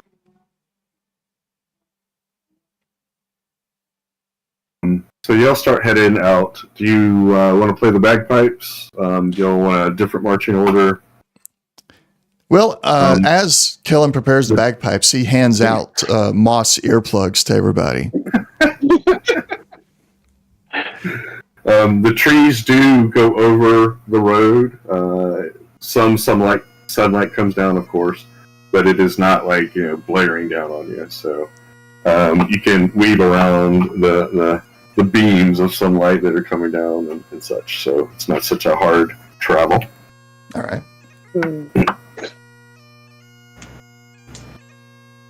Okay. Ash and Banthor, you're 35 feet behind, I'm guessing.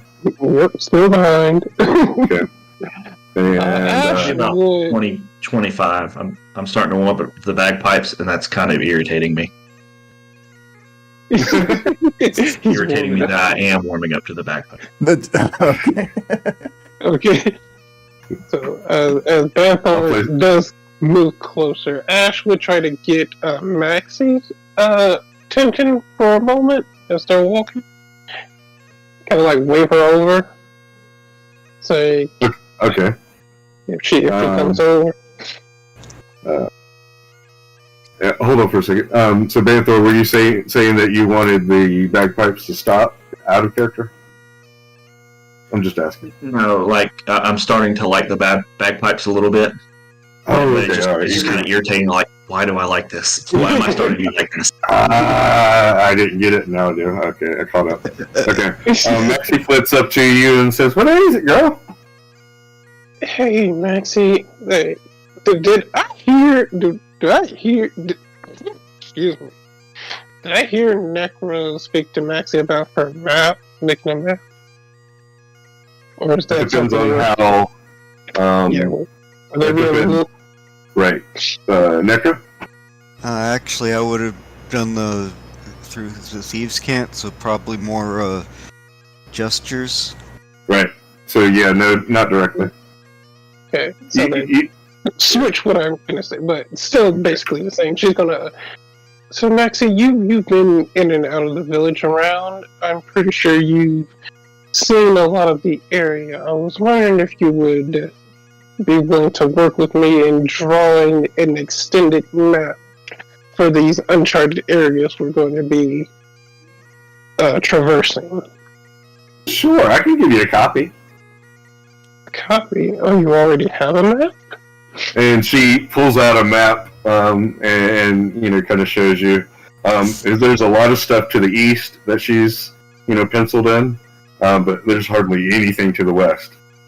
And some things to the south, but nothing really to the north or to the west. She kind of going in away from the mountains and away from the coast. That's, you know, she's mostly going to the east. Wonderful. She kind of claps her hands together. Like, I would love to be able to make a copy, and then we could, you know, keep helping each other with, you know, filling it in. I Sure. know you go on your own outings, and we're going to be going certainly further out. Well, I do, you know, trade in information, so this is good for me. It's good for you. I feel safer hanging out with Necro when he has friends. She has friends. Well, you know. He's not as rude to me when there's more people around. You mean she's not trying to catch you in that net that she has? Yeah. And she said the rude part a little light, so hopefully that Necro wouldn't hear that part. She's not as rude to me when there's more people around, that kind of thing. So. Well, yeah, she has to be all moody when other people are around. Ash says that a little loud too.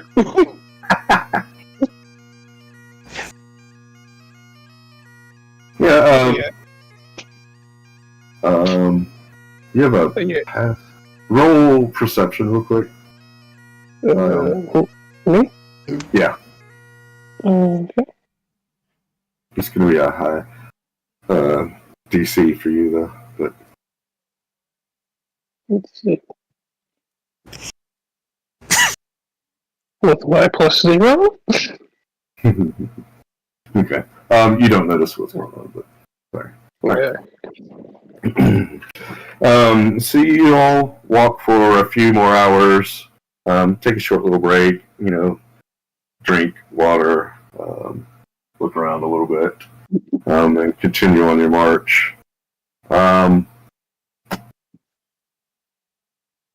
Necro, what are you doing with your, you know, are you more concerned about stealth, or, you know, in your travels, try to keep up with Kellum, keep in front of them? Well, keep up, but I'm not trying to be like super stealthy. I'm just like, Not obvious. Got it. more like tactical movement than just out and out stealth. Got it. Okay. So I guess you'd be more looking around. Is that what you're trying to say? Or okay, all right. All right. With that, give me a perception roll, please. Okay. Really? Okay. Okay. All right.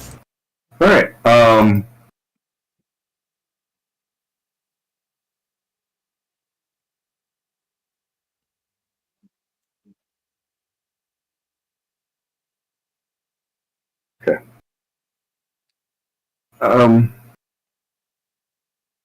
Banthor and Ash. Mm-hmm. As you're walking and you're chatting a little bit, maybe looking at different herbs, the road falls out from underneath you.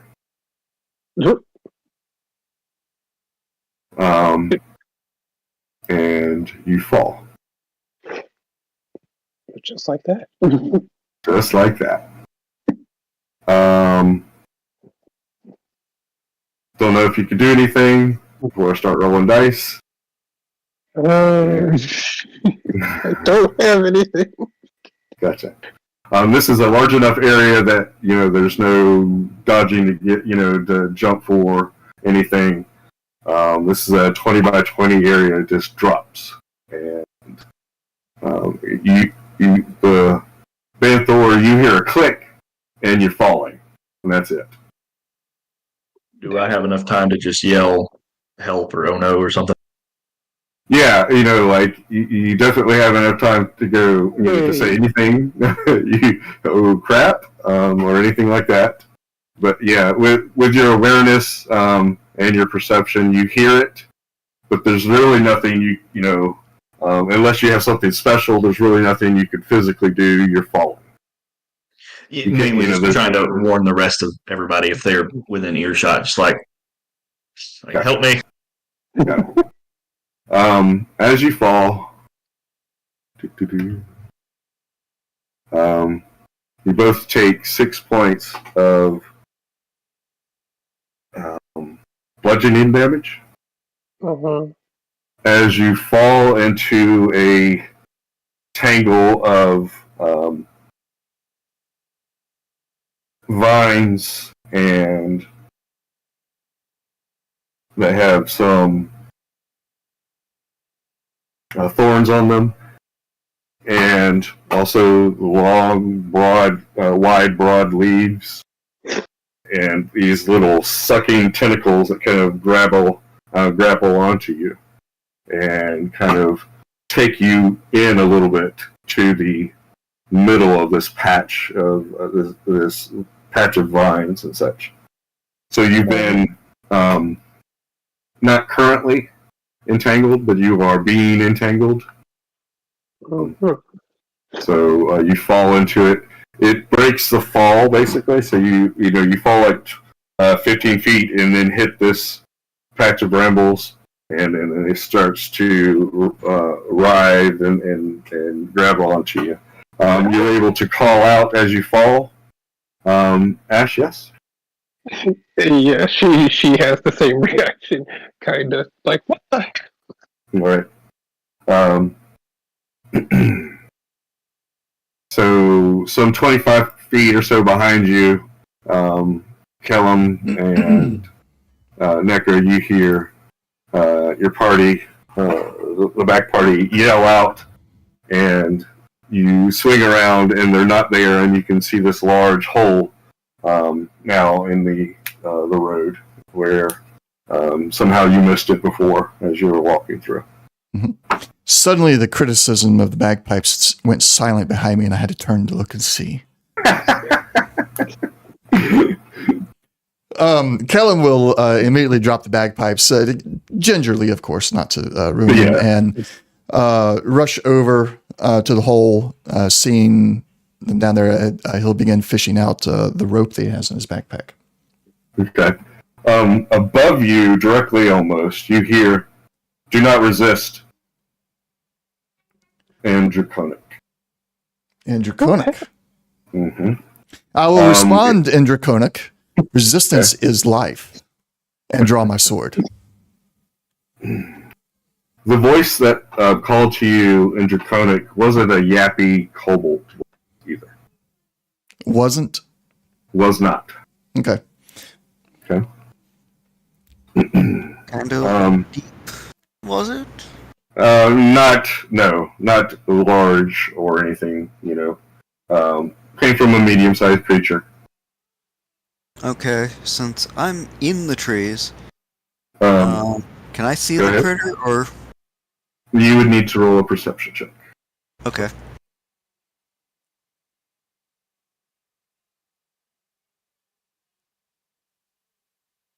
You cannot see them. Do I see them when I look Yeah. above me to respond? You can roll a perception check. Okay. Let's see here. Is there anything we can do while we're down here in this hole? Can we? I'm about to ask you, okay, and you do not see them. I do not see them. What do y'all, Ash and Banthor, what are y'all trying to do now? Trying to get out if this thing is writhing and trying to pull us towards the center. And you, Banthor? It depends. I like to try and do like frostbite to try to just stop from being pulled. I'm not sure if this thing counts as a creature though. Say creature, I guess. That's weird. Yeah. Well, Yeah, frostbite says I'm numbing frost to form on one creature that I can see.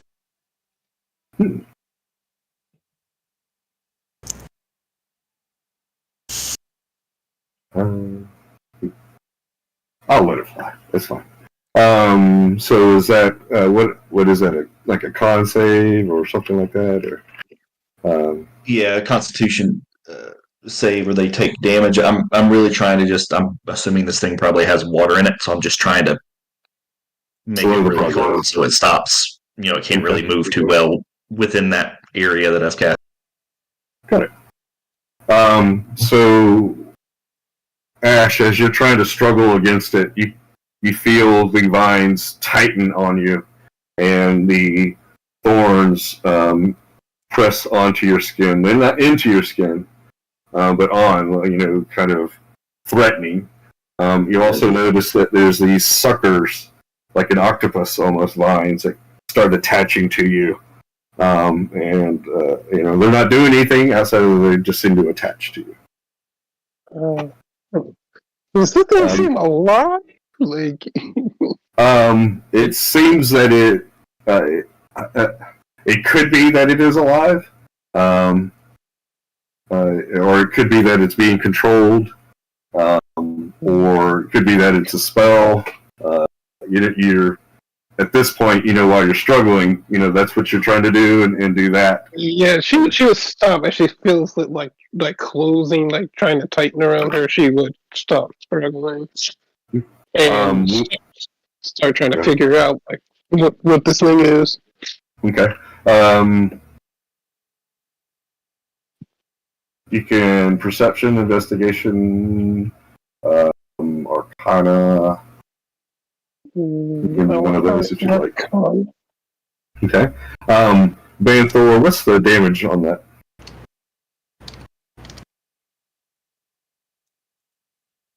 Oh my god. Failed save is 1d6 cold damage, disadvantage on any weapon attack rolls. Okay. All right. So you cast this spell and freeze an area of it, giving you, some purchase so that you can start to climb out. The vines are doing the same thing that they were doing to Ash, but you do notice when Ash relaxes, that the vines around her relax as well, and they're not constricting around her. The vines haven't been able to constrict around you because you've used that spell to, damage some of the area, but you're still, trying to, make your way topside. You've got like a foot or three of vines covering you as they're trying to pull you down a little bit more. But you've got instead of being pulled down. And Ash, when you relax, it stops pulling you down as well. Mhm. So it pulled you down for like a foot or two, and then when you relax, it relaxed and stopped pulling you down. So Okay. Banther, you do notice that on your, because she's right there, and you're, in the area. You notice that happens with her as well. Okay, Kellum and Nekra. Nekra, you said you were looking around, and your Arcana 5 is Buckus. Yeah. I have not rolled anything decent today. Nekra, if you want to roll perception again. Necra, hang on. Okay. I think I have something. If it succeeds, it's going to make everything easier for us. Fairy fire. It's a DC Dex save of 10. Okay. I believe you have to. Well, do you know how to VTT that? How to? Well, it's for revealing invisible things. Yeah. It lines everything with fairy fire, so it's like Gotcha. So Okay. yeah, it all gets outlined. Everything gets outlined, and creatures have to make a Dex save. If you target the right area. Well, with the voice came from above me. It's a 20-foot cube. You're pretty sure that it was in this area, and you can get that as well. That's not a difficulty. You're like, okay, it's here. I just can't see exactly where that person is, and you cast it there. Okay. So I will cast that, and whatever the creature is, and needs to make a dexterity save, a DC 10, Okay. or be highlighted, basically.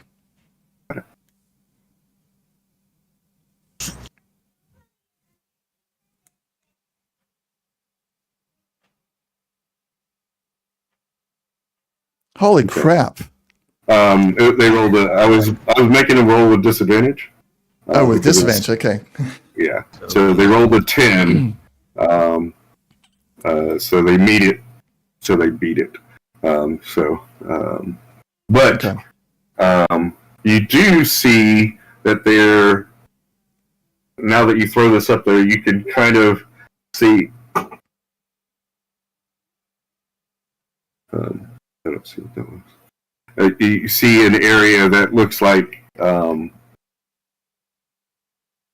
they've molded the tree branches around this area. So you don't see anybody in particular, but you can see that this area has been, when you cast it up there, that this area has kind of been lit up, and you're like, okay, I don't see them in particular, but I can see that they're in this little, basically like a watch, looking down on your position. And from their position, they can see the road going, east and west. okay. All right.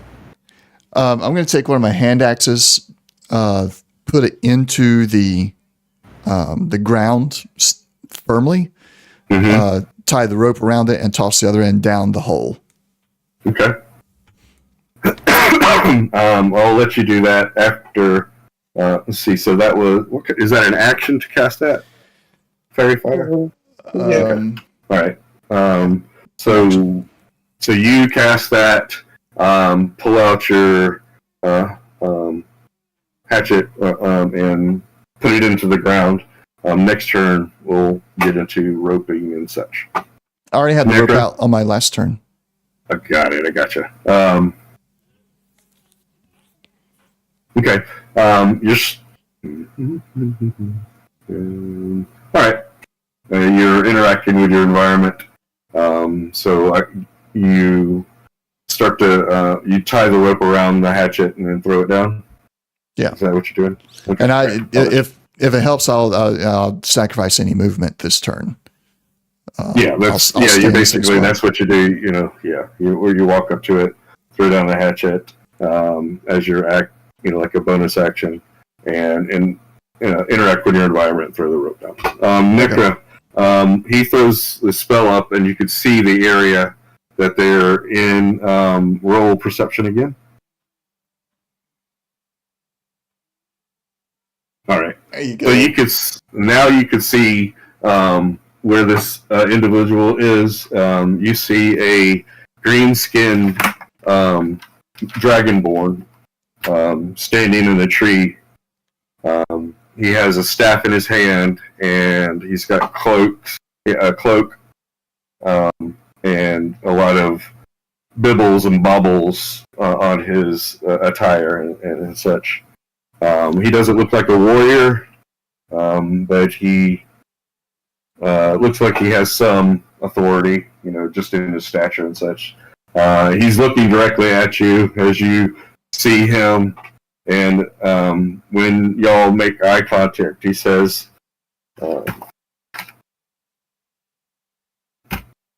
I am the locutor of Somak. Do not resist. Is he within 30 feet? He is. Okay.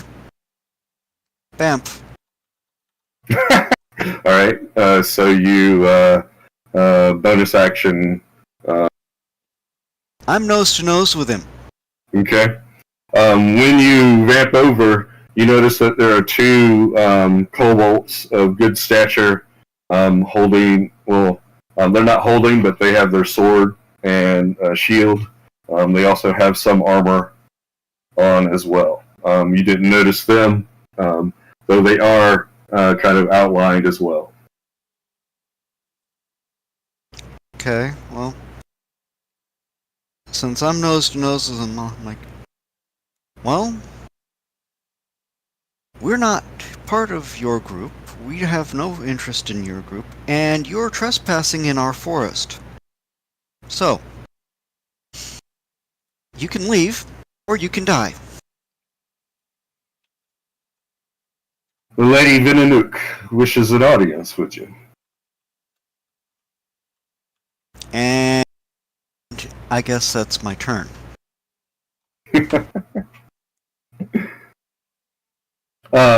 Do you wish to do anything? He's just, responding to your response. Yeah.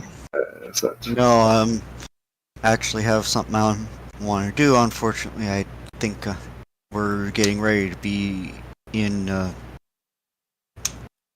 starting the fight. So, well, I'm not saying we're rolling initiative yet. But don't, right now, they have their hands on their swords, but they haven't pulled their swords. And the person in front of you, the Dragonborn, says that that the Lady Vinanuk wishes to speak with you. I will see. So you can physically act, because you spend a bonus action to move there. mhm. So you still have an action. You can, if you wish, take an action. All right.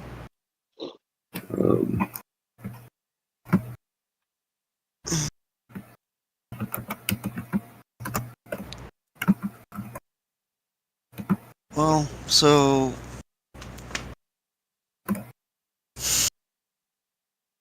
if they're not going to leave, if they're not going to be semi-reasonable, and yeah, I know I'm not being reasonable myself. They attacked us. Well, yes, that is also what I'm keying off of, so aim for the closer of the two kobolds. Okay. Okay, you're gonna wipe at him with your sword then? Yes? Okay. Uh-huh. Alright. A 13... Crap. I'm gonna say 13's gonna miss for these guys. Okay. They do jump back and hiss at you. One of them starts to say something, but the Dragonborn quickly looks at him and he shuts his mouth. You can tell he's about to form some words in Draconic, but the guy that was talking to you, the liqueur of Sumac, and I'm going to check that out too. He whips his head over, and that guy just shuts his mouth and stops speaking.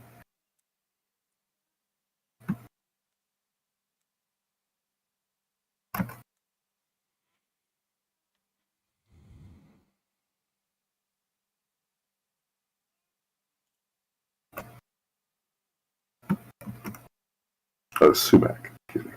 Not Sumac.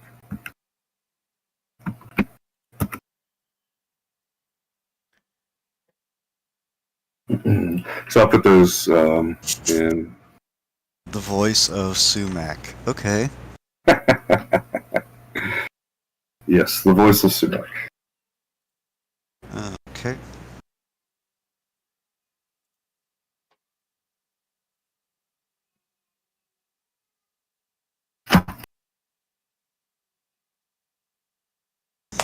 So,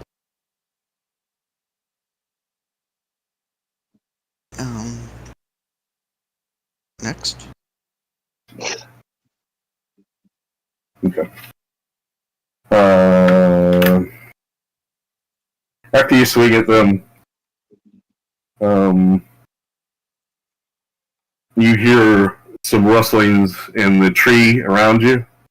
Not directly around you, but in the trees around you. And you kind of get a quick look back and forth, and you can see that there are kobolds in the trees and some on the ground coming towards the area. There's at least 4, if not more, kobolds coming from different directions. A few in the trees and a few on the ground. Kellum, you can hear this as well.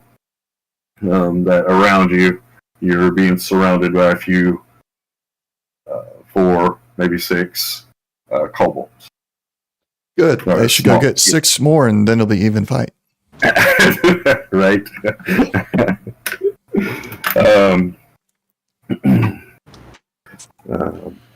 Okay.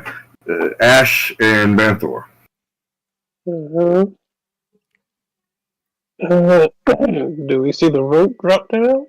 You see the rope drop down, and you can see Kellum kind of looking back and forth and going, "Mm-hmm, you need more." And you can just tell by his face, well, Banthor, you can see. Ash are kind of, covered up more. But Banthor, you can see that Kellum is looking around and he's got that, oh, okay, it's time to play. Oh, you did bring it up. I have a question about wild shape. Okay. Is it safe to assume that I would have seen pretty much most low-level forest animals? Yeah. If that's the case, what I would like to do is use a bonus action to wild shape into a baboon. And it's probably not strong enough to flat out pick up Ash.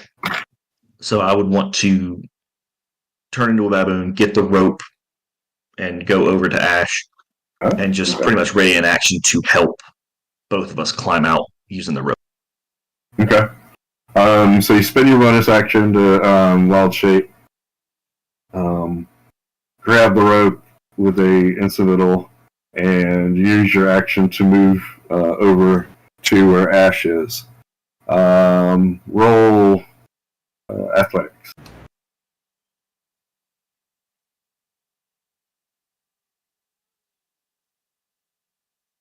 Okay. You're not able to make any good ground moving towards Ash. The lines are stopping you from moving.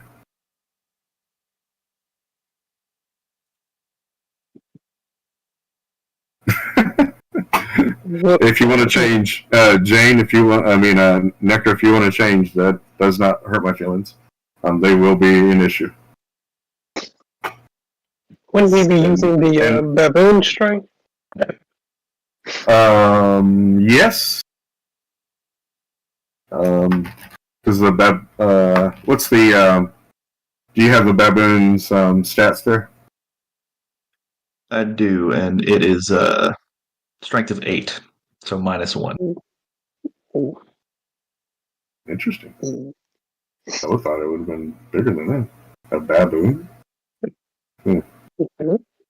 Can a baboon like kick somebody's butt? Anyhow, all right. Yeah, all right. Well, I'm good with that, you know. So, I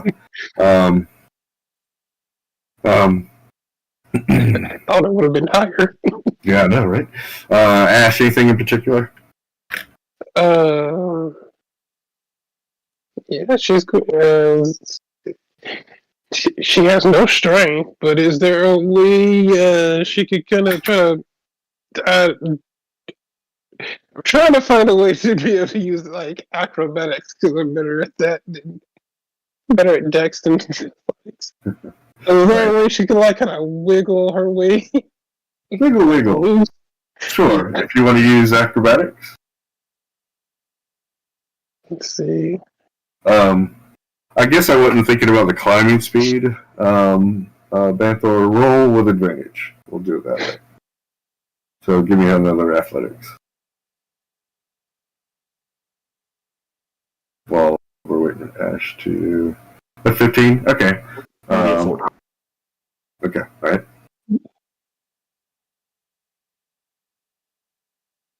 Finally, a decent roll. There you go. Okay, so with Ash working her way, kind of sneakily, you know, not trying to struggle, just like, okay, if I just bend a little bit here, slowly, I can reach through here, and okay, right.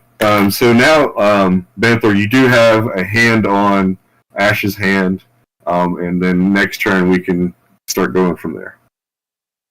Okay. So Kellum, Yes.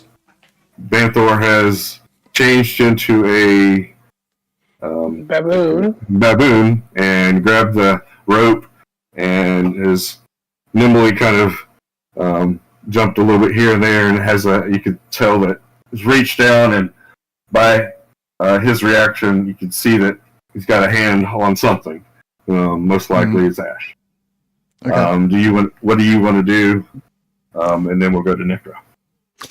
All right. Considering the changing circumstances up here and the fact that Banthor looks like he's got things in hand right now, I am more concerned with making sure they have companions to come back to up here above the hole. Mm-hmm. I will leave them to it. The axe is secure, the rope is secure, so I'll leave them to it. And I will move to the closest kobold with my longsword already out. I will draw my short sword as well, and I will do Booming Blade on the closest kobold. Okay.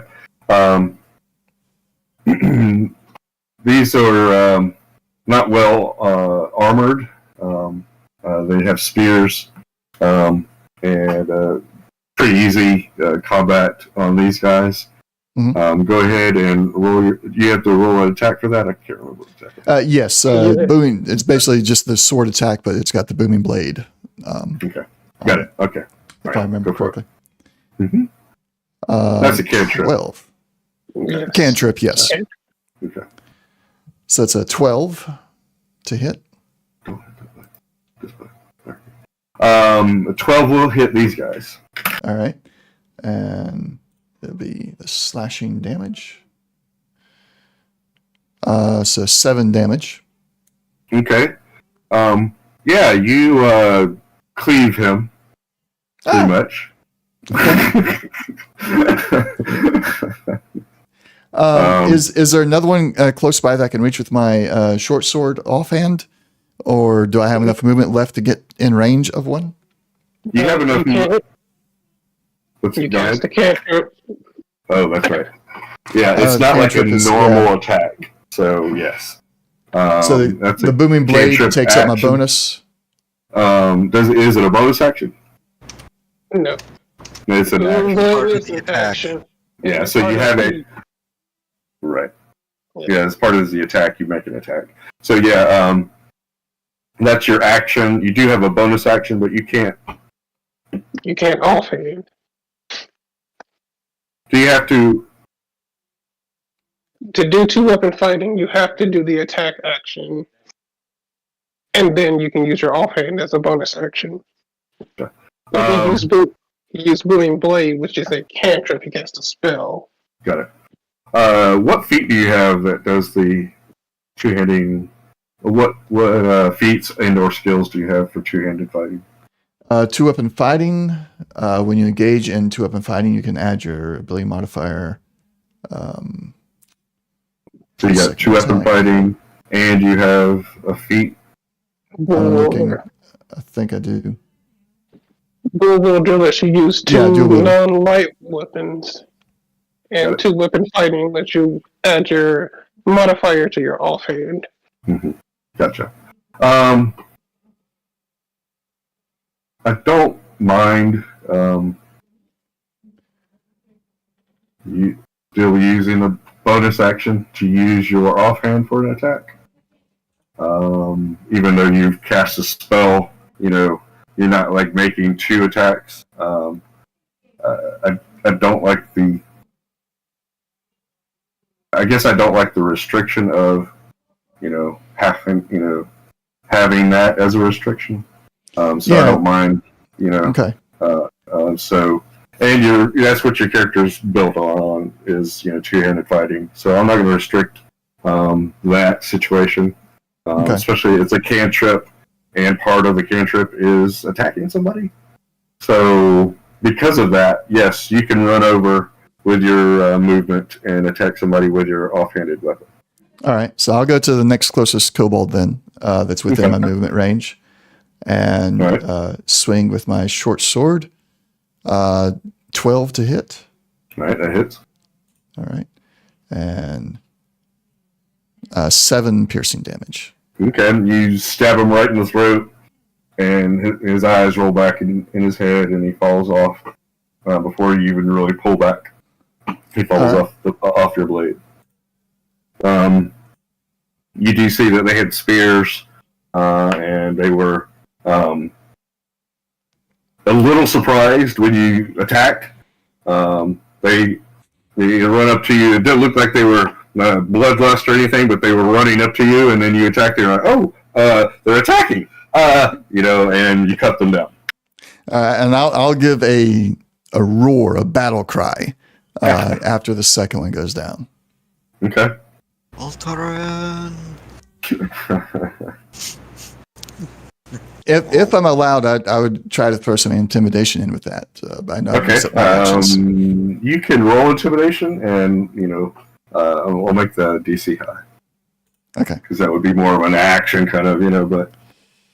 9. Okay. Yeah. All right. Yeah, I'm sure that didn't hit anything. Yeah. They heard you, and they understood that you were, but it didn't really hit the core of anybody.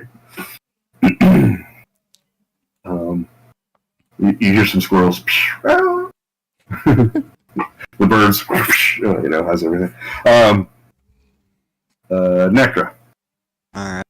You hear the battle cry of Callum underneath you as he's slinging blood.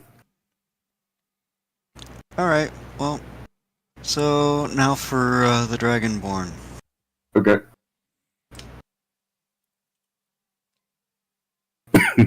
Oh yeah, that's gonna hit.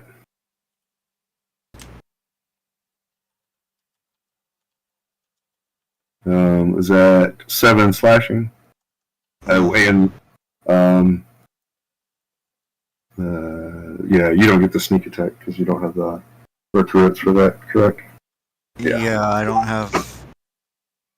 And then the other hand. Correct. No. Sorry for the wrenches. No, it's all good. I'm flowing with it. I have an idea of how strong they were just in case, so, Yeah. I'm good. I'm good. Oh. Okay. Okay, so you hit him with the 12 doesn't hit, sorry. Yeah. So one hand yes, the other hand no. Which, Okay.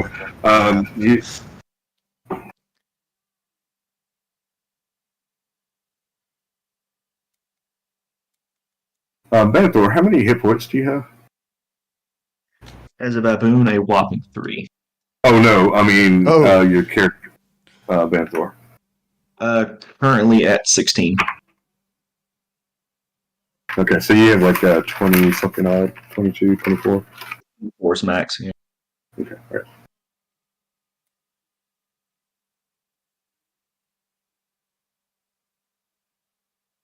Okay. So you hit the Dragonborn in the leg, in the left leg, and he Lose concentration. Lose concentration. Lose concentration. right.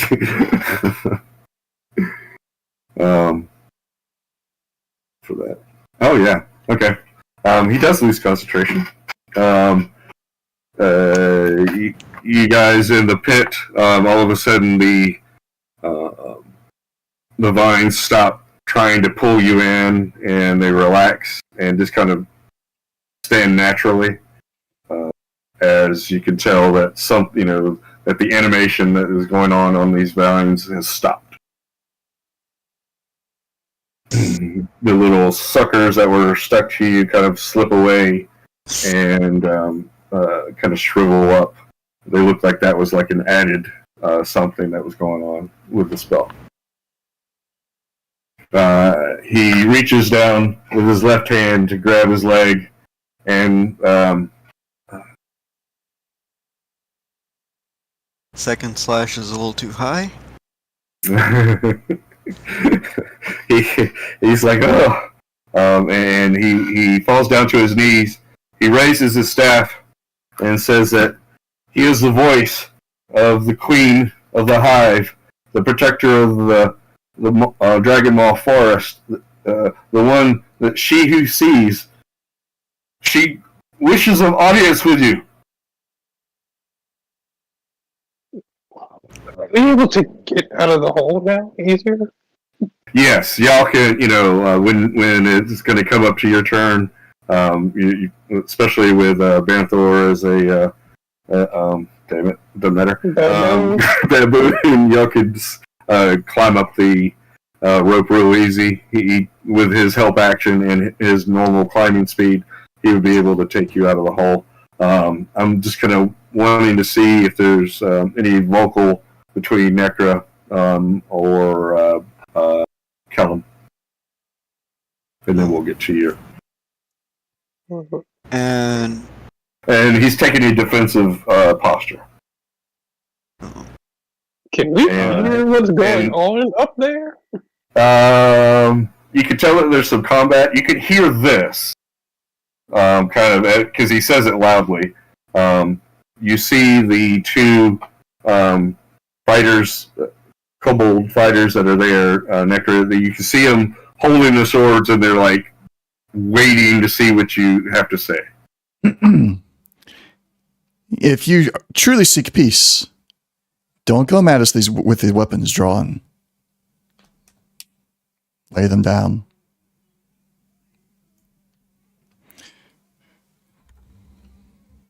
Do you say anything, Nectar?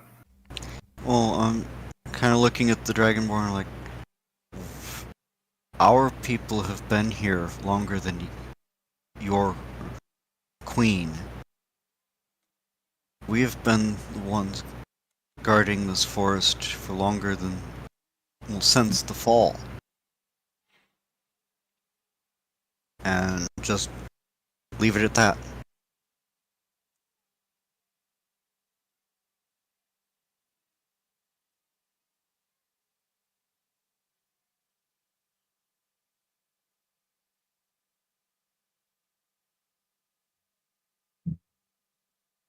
So, If you doesn't respond?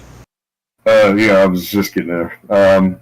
He looks at the warriors behind him, behind you, and he kind of shakes his head no, and they step back a few feet, still with their hands on their swords and their shields up, but they don't actively, attack you, Necra. You've the Dragonborn is on his knee, and looking up at you and using his staff in a defensive posture.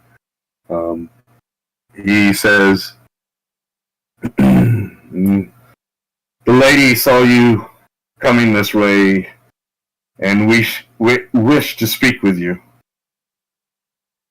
She has an errand she wants you, not an errand, excuse me, a mission that she would like you to take on for her.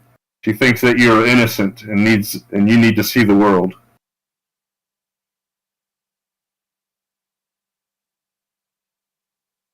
Also, he barks out a command. He just says halt, and the other kobolds that are rushing towards you, Kellum, stop in the rush, but are in a kind of like a holding pattern, or waiting to see what happens. You do see that there are 3 more kobolds that are on the ground, and Necro, you notice that there's at least 2 more kobolds that are making their way towards your position in the trees.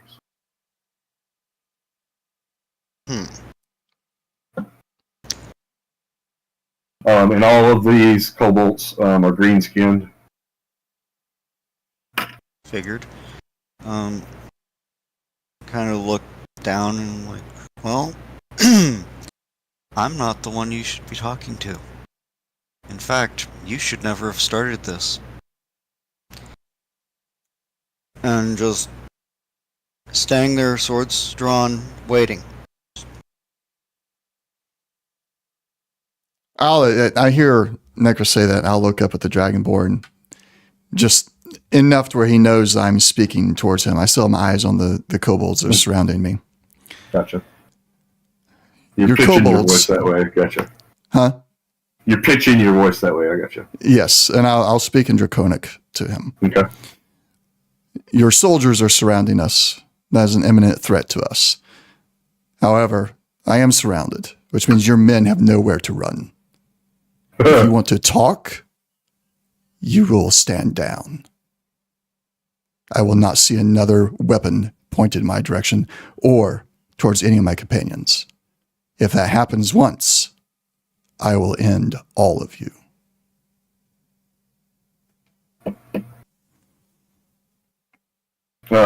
He barks out another order for them to move back.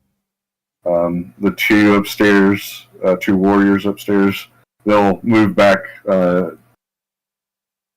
some 10, 15 feet away from where you are. Necro, they kind of in flanking positions, moving away. The ones that were moving closer stop their progression and move back 10 feet. The ones on the ground stop their forward. Well, they had already stopped. They moved back 15 feet or so. Still guarded, but not pointing their spears at you. Are all swords that, and I understand spears can't necessarily be sheathed, but are all swords that were apparent been sheathed? Did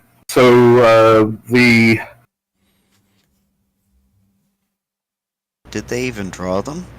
The warriors, yeah, they did draw them, and they were making their way to you. But then when you attacked the Dragonborn, and fell on his knee, that's when they stopped their forward progression when he told them to halt.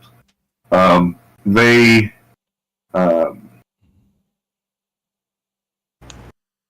still have their swords drawn, but they're not like pointing them. They're more, They have them down. down. Yeah, they're not pointed down, so yeah, they're not yeah. threatening. They're not in a threatening position, but they still have them. They're still holding on to their swords. Well, Kellum will still point at the swords with his offhand short sword. And once again, speaking to the Dragonborn Draconic, those swords, they may be pointed down, they may be non-threatening, but they're still much easier to bring to bear against us until they are sheathed. Do I have your word, as he's looking at Necra, that you will not slay me?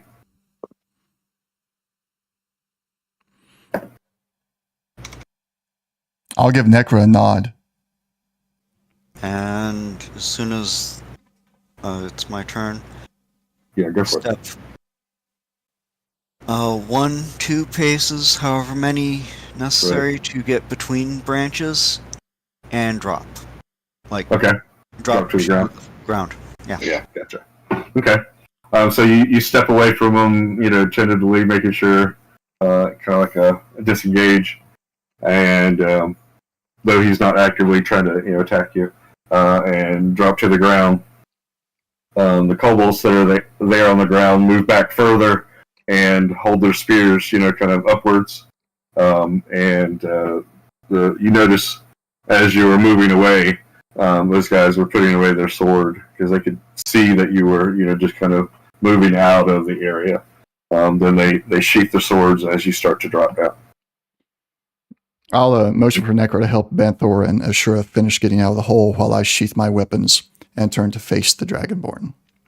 Okay. You guys get out of the hole easily, and do you want to stay, Banthor, in your beast form, or? For now. Okay, sounds good.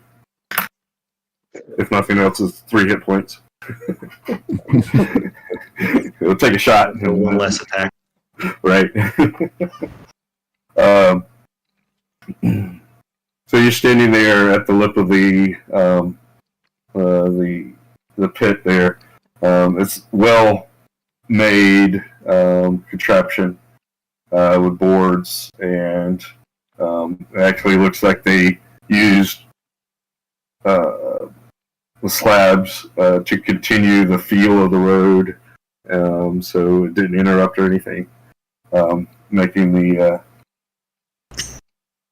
it to be a very clever and well-made trap, something that's been here for a while.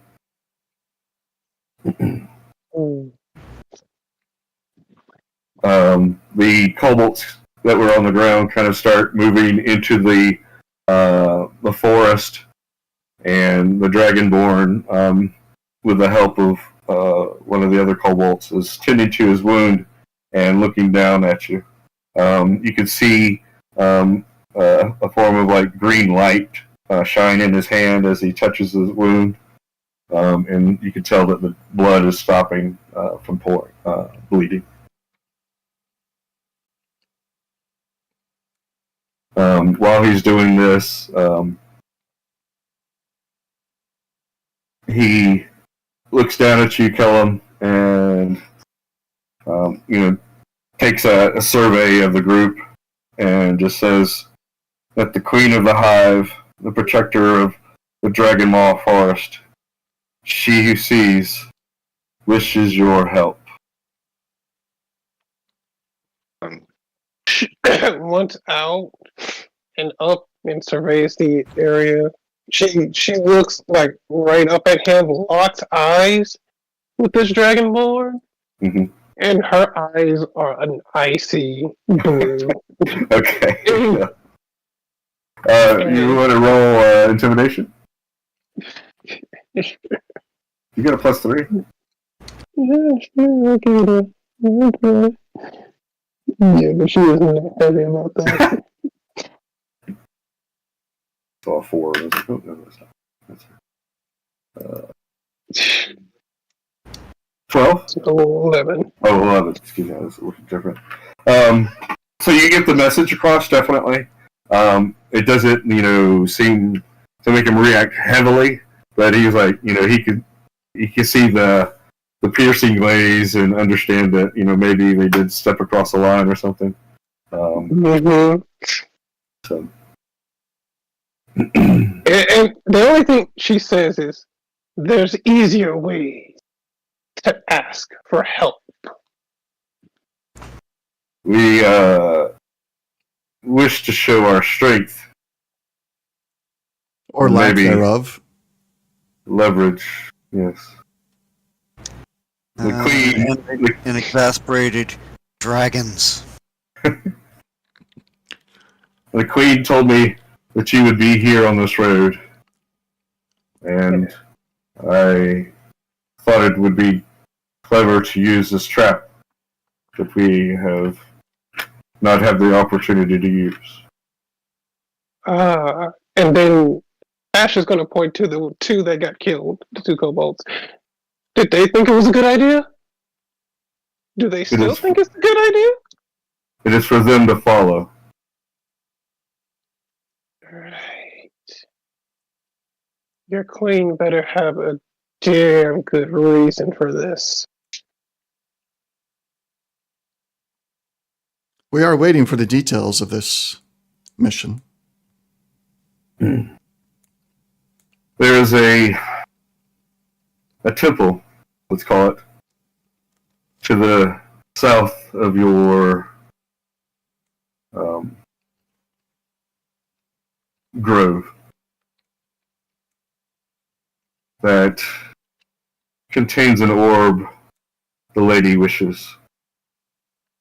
If you could gather this orb and bring it to us, she has much information she would like to give you. What does this orb do? She called it the orb that speaks. And if you're so crafty, why couldn't you go and get it yourselves?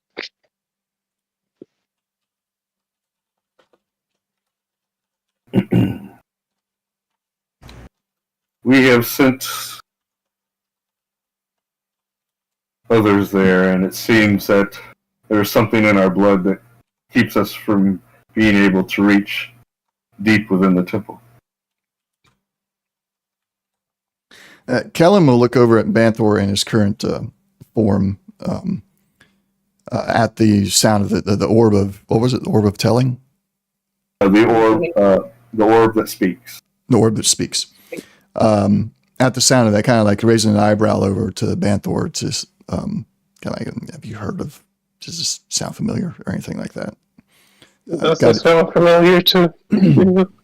Y'all are clueless, like the orb that speaks. Well, maybe it could be like a crystal ball that can, that you could use to speak long distances, maybe. That's like the only thing that you can really come to, grasp. You've heard of orbs that have stored information, and things like that. But that's basically, you don't know of anything outside of those two kind of things, stored information or, some kind of crystal ball. And why does your Tuck my head to queen the want side it? and scratch my head. Yeah. Okay. She wishes, she sees all that goes on in the Dragon Maw Forest and wishes the knowledge that is contained within it.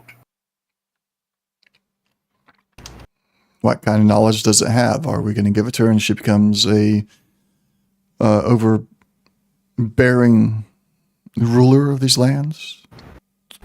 She is she is not only. She is the protector of the Dragon Maw Forest. She is not a tyrant. She is the queen of the hive, and she sees much that goes on here. Oh. Reasonably should have poisoned the blade. Necra. So, would I be close in assuming that this mission is essentially a run to the local library that she can't get to herself? It could take. It has information from the past, and has from what she knows, it has information of the past, and can guide her on what is to happen. Information that's worth the sacrifice of lives to acquire. Apparently so. We cannot reach this place, and you are innocent to this world. You should go and get this. I'll look over at Banthor again at the phrase of innocent to this world. Is it like, is it? Well, I guess Banthor and Ashura, both of you are more steeped in Arcana than I am. Is like, does that hold any significance for you? Is that like a phrase from? Does it make a difference, really?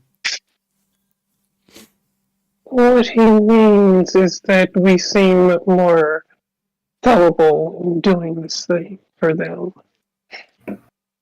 The way I'm taking it is more like we are able to get to the orb because we're innocent, and they can't because they're not innocent. Something must ward off their kind. But they could not possibly know that it would ward off us. If it would or wouldn't, yeah. Well, what do we get in return? She has seen many things of recent in the change in the forest. It wishes to speak with you. She sees that you are also interested in this. I'm going to insight this guy. Okay. Because remember, that's the thing we can do. People are talking. It is 10:54. Alright. So we'll start wrapping up soon. God dang it! Anybody else? Somebody I'll go else. for it. I'll go for All it. right. I can't. There's a 15. Okay. So Ash and Kellum, you think that he's telling you the truth? Oh, great. Great.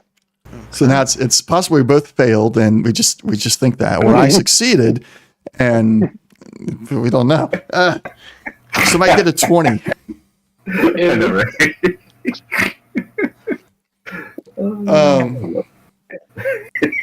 You need Ash to is throw- still feeling steam, kind of, but she's calming down, Okay. and she's starting to think a little more about this, and she will switch to Elvish to speak to her party Okay.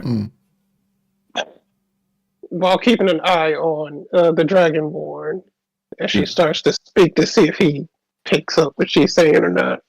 Got it. But this could be something to look into. Whether we meet with this queen or not, this relic could be significant. I was thinking, and I'll respond as well in Elvish, seeing what Ashura is doing. I was thinking the same thing. Even if it's something that we could use ourselves or even give to the tree, it's a clue to a powerful item, regardless of if we take it to the queen or not. And we shouldn't. Although it doesn't seem like he might be lying. While she's talking, does He it seem seems to like be annoyed. He seems to be annoyed, Okay. and he's like, you could see like the wheels turning in his head as he's trying to remember words. He's like, Okay. like, Get Yeah, anything they should out of the tell- comment I made, or I'm sorry. Remind me. My apologies. in Sylvan Oh, for the tree, For the tree. which Oh. unfortunately I think Me and Doctor Every are the ones bad in bird the only speak. speaks Sylvan. Yeah. So he would have only one to understand when you said that. So Yeah, it doesn't seem like he notices, recognizes any of the Elven or Sylvan. Okay. I would just say, Right. if we decide to do this, we should not turn our backs on these people. I don't trust them. all right, and I'm guessing as soon as there was a rustling, Maxie disappeared, right? Oh yeah, yeah. She's nowhere to be seen. well, Just like keep an eye out and kind of poke towards the Dragonborn and poison him first. You hear a bird chirp, and you know that she's calling back to you Okay. in an acknowledgement. All right. So back in Draconic, Ash will say to the Dragonborn, "You say this is a temple south of our grove? Correct. How far south? It's about a day's journey south of your grove. And is there anything we should be expecting from this temple other than what you've told us so far?" He smiles and nods at you, and he says there are undead creatures there. There it is.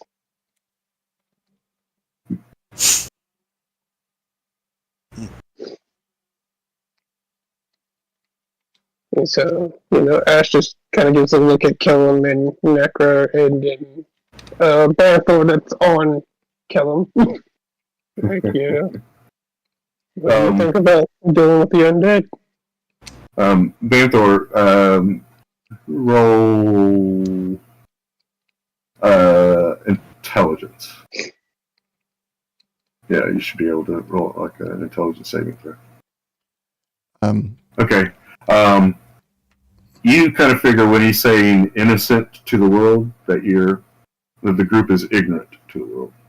Let's see, that's what I said, that he thought we were gullible.